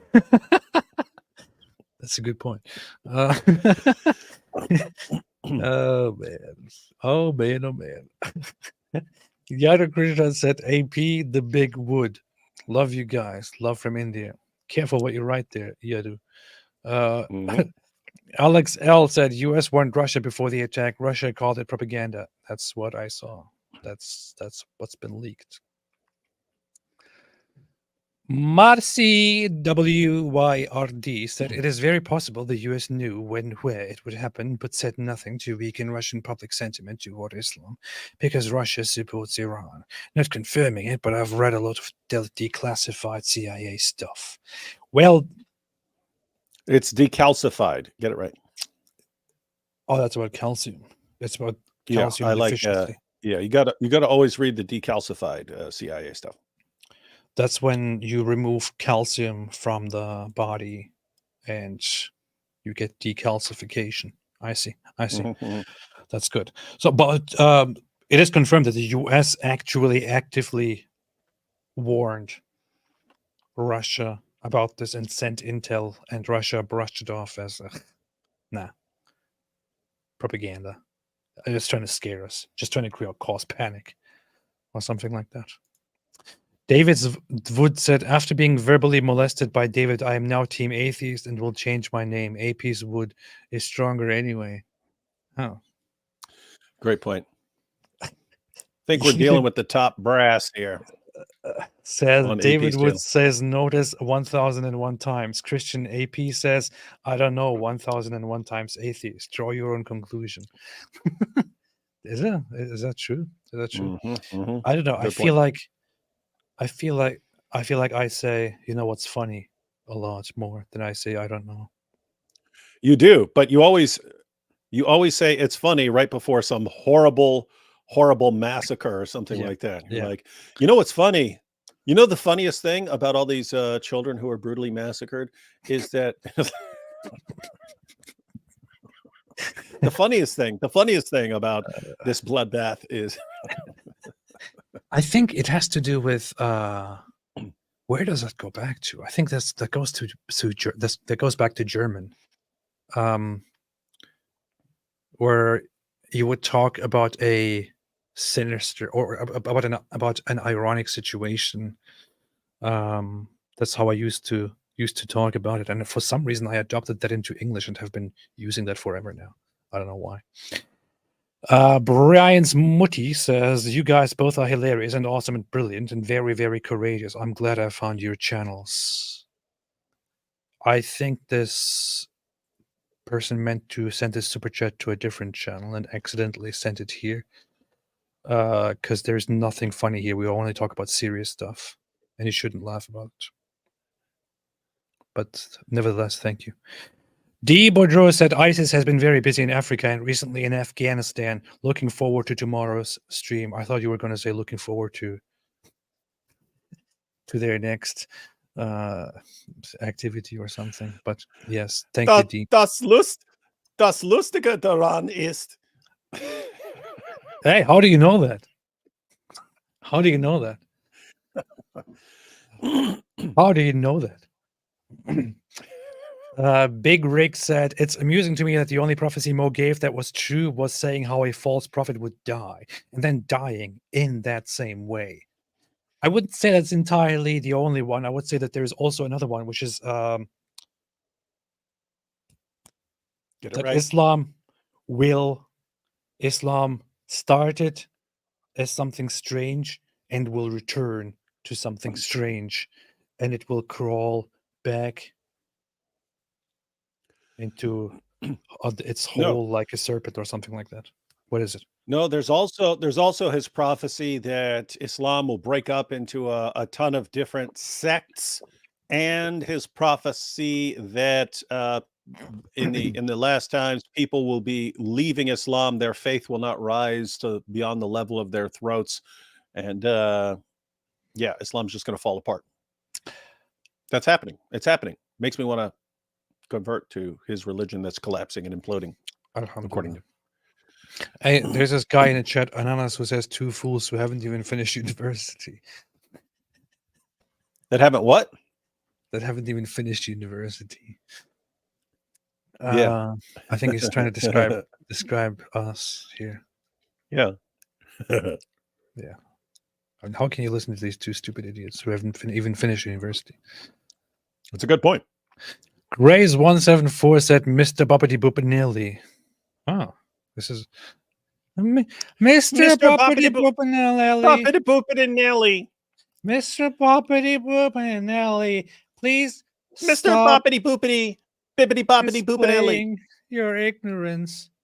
Joshua Wooden, first, a follower of Christ. Second, I am theologically and politically conservative and never liked Candace Owens. The David Wood parting ways with her was needed. Yeah, I don't think David Wood had any connection to Candace Owens before or after, so I'm not sure what David Wood has to do with any of this.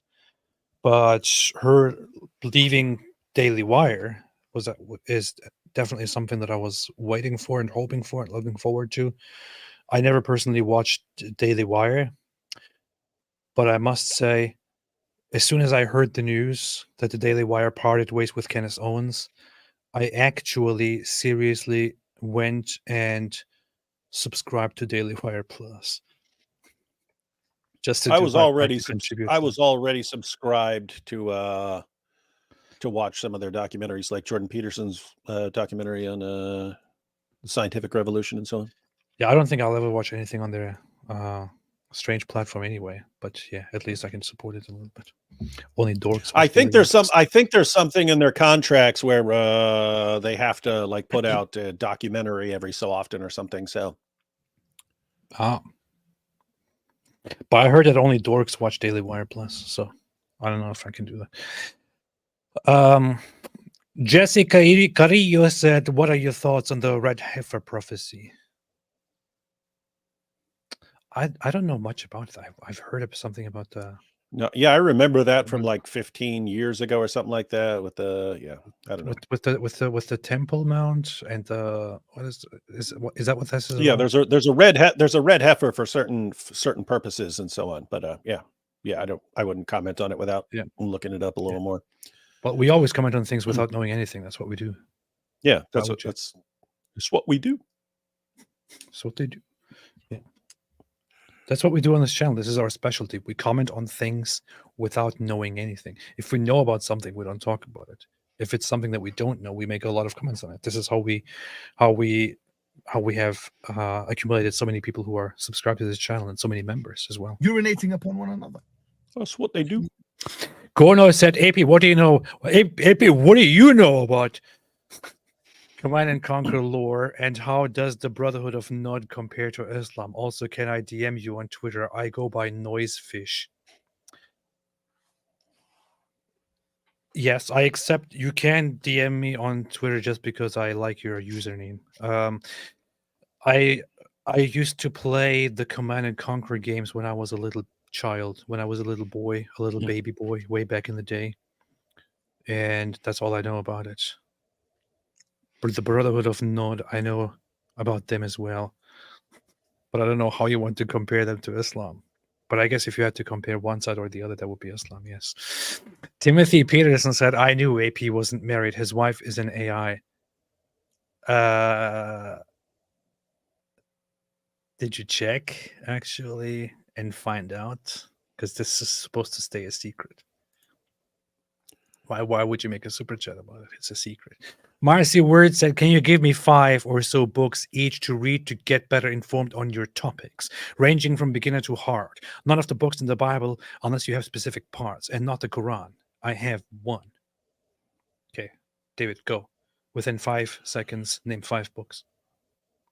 Informed on your topics? What do you mean? We cover like a million different topics. We cover talking about Islam, specifically from a Christian perspective. I would go with Nabil's book, Seeking Allah, Finding Jesus, and Answering Islam by Norm Geisler and Abdul Salib. If you're talking about a lot of the issues that we typically deal with, but there's tons of books. We go through lots of stuff, but on this kinds of stuff.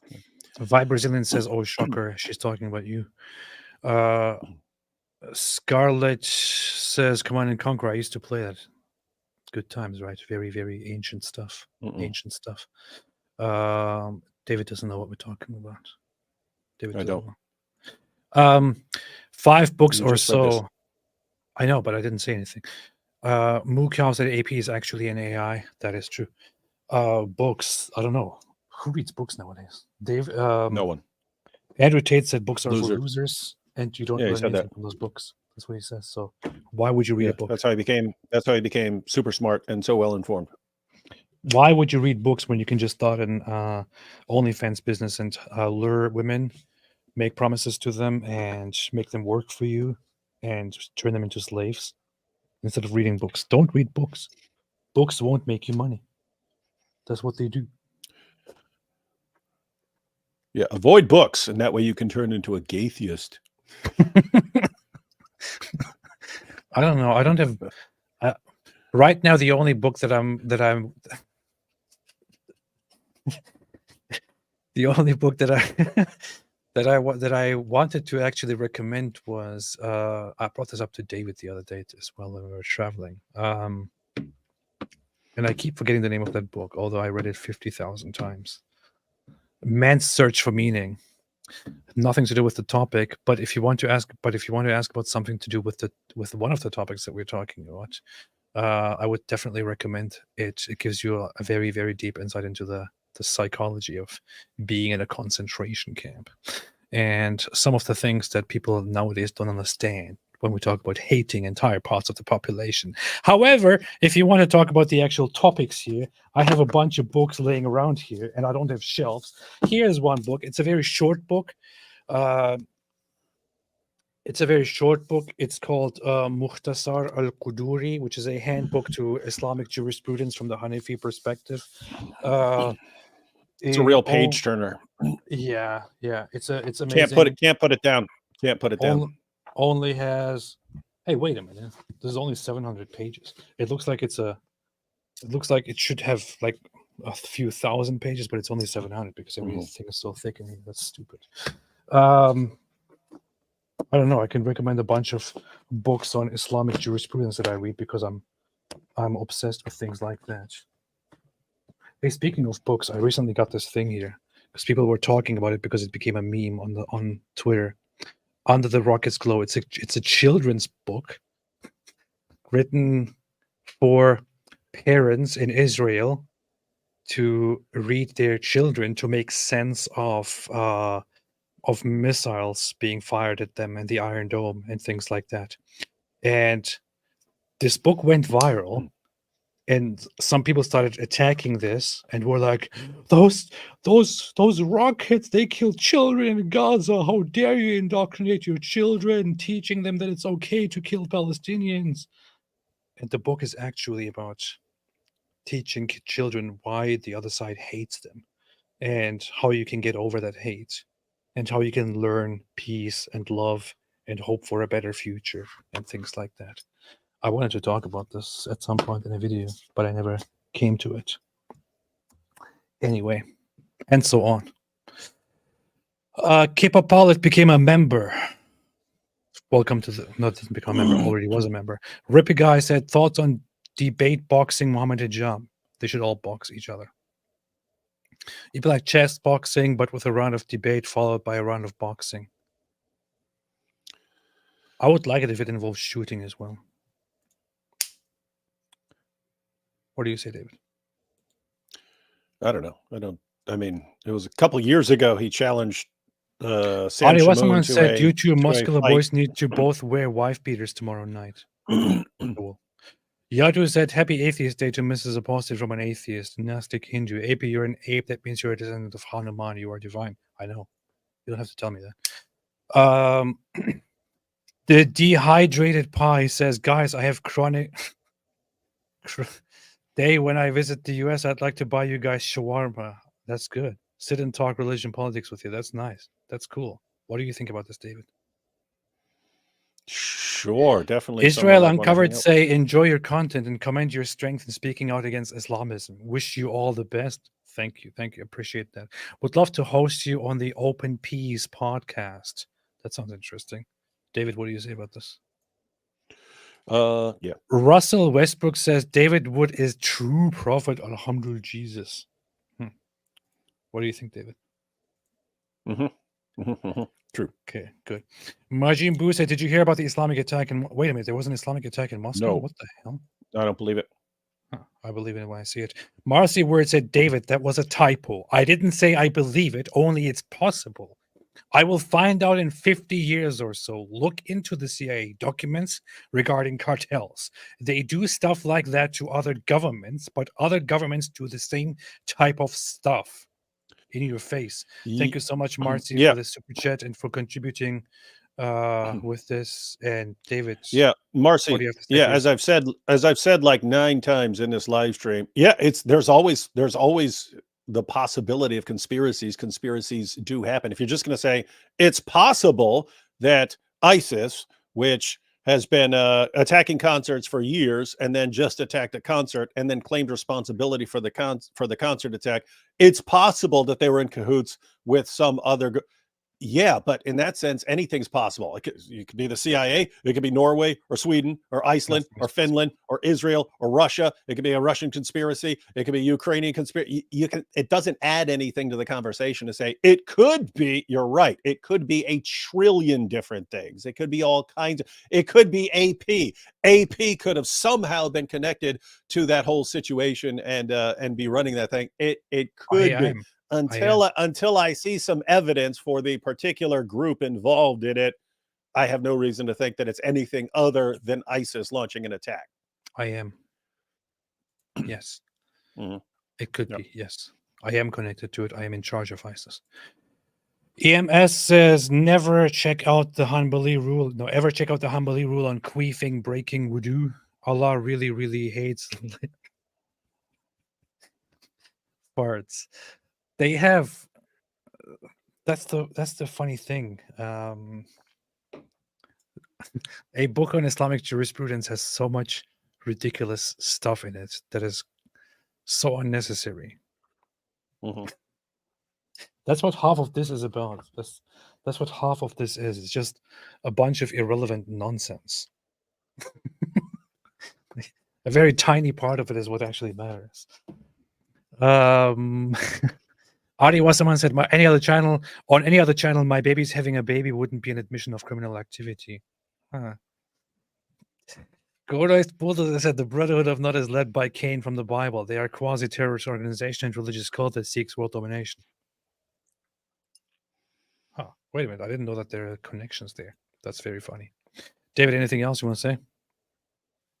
Nope. Did you see this? Look at it. This No, guy what's that? says, this guy's confronted here in the street and he says, I'm an Islamophobe. This is so based. So this is that video wait. It's that sort of thing. It's very easy to say I'm an Islamophobe in a Western nation. I dare this guy to go to a Muslim area and say that crap and see what happens to him. Well, what do you know? Guess what, David? This video, you might not know this. Fun fact, this video was actually recorded in the Muslim quarter. What? Come on, dude, you'd be dead. Of Jerusalem. You might not know this because you weren't looking, because you were walking in front of us. But this was actually recorded in the Jerusalem Muslim quarter. And what happened is that... So, hey, hang on. Behind the scenes, just for behind the scenes info, you got this guy's brother is doing the camera, but he's walking backwards, like up these steps and up these ramps and stuff like that with people coming at him. So I'm like behind him, like making sure he doesn't walk into doesn't break his neck walking backwards. Yeah. This dude is not just a random dude, by the way. This is Stefan Thompson. He's the founder. That's the man. And manager of Visegrad 24, which is a rising news group that has almost 1 million followers on Twitter by now. And they recently started making videos with people, especially about this conflict. And I met with him in Israel and connected. He was so helpful there. You know, right? He just connected He was extremely cool. And I would just say, guys, they're huge. They're huge on Twitter. They're not nearly as big on YouTube. So he's not that huge. Everyone be sure to check out AP's video and share it, because these guys need to get bigger on YouTube. Yeah. What's funny is he was wearing these white pants here. And this was the same day that we went to Michael Rappaport's bar mitzvah. And before we went there, we actually met up together at some shawarma place. David, Stefan, and me, we were eating shawarma. And at some point, I don't know how he did it, but Stefan here, he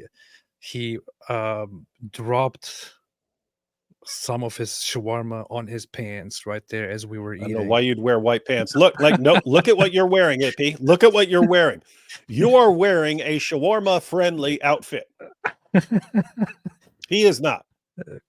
And it got all dirty, and then he had to go in there and somehow get rid of that. That was quite funny.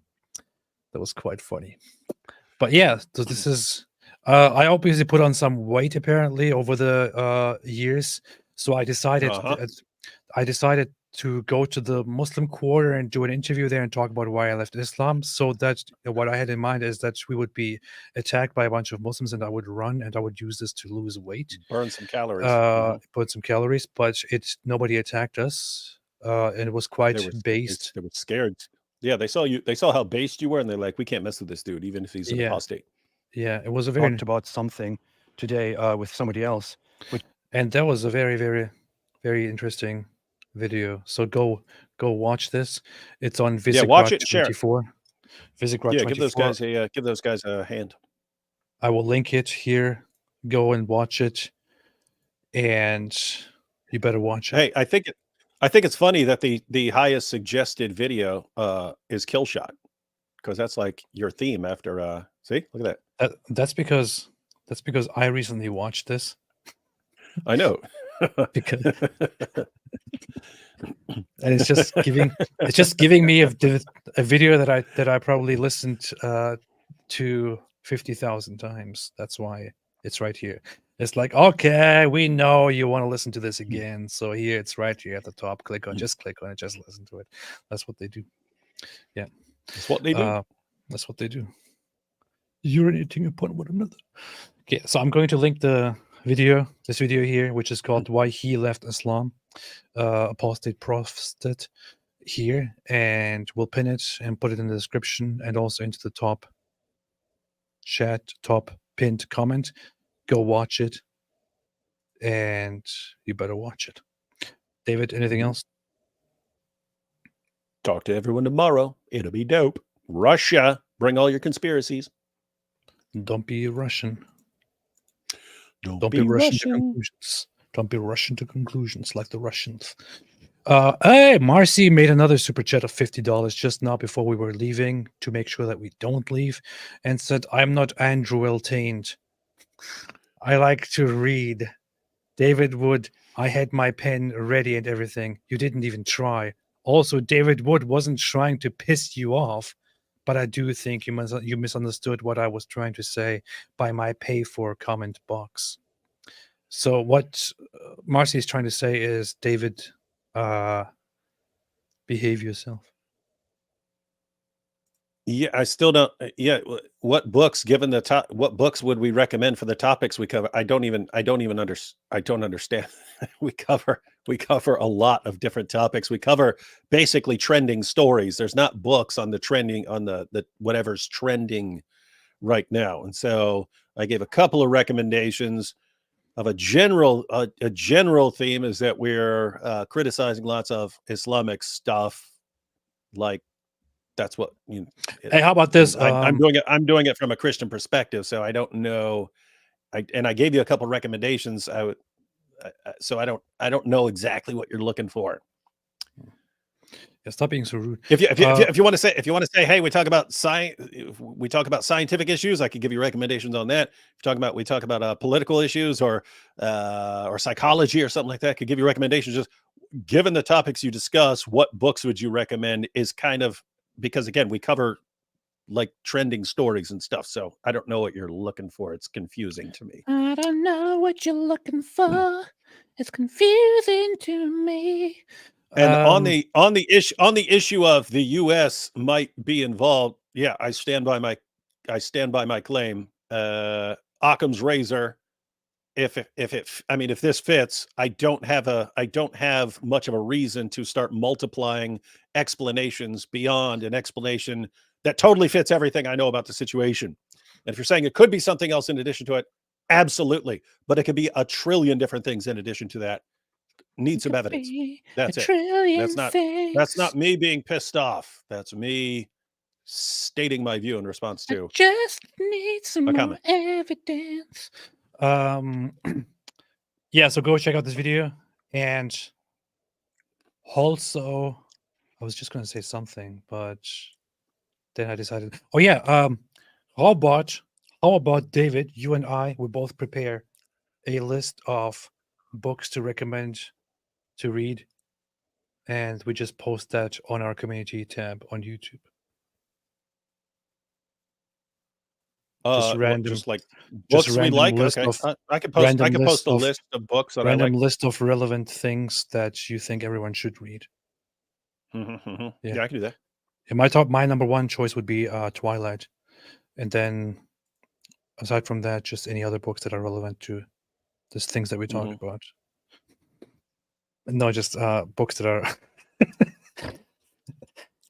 books that are actually relevant. Anyway, thanks everybody for watching. And we will be together tomorrow on David Wood's channel.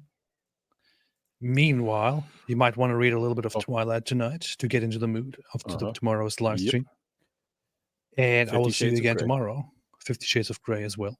And tomorrow we will see each other. And as always, have a fantastic day. And what do they say? Stay away from Islam. Exactly.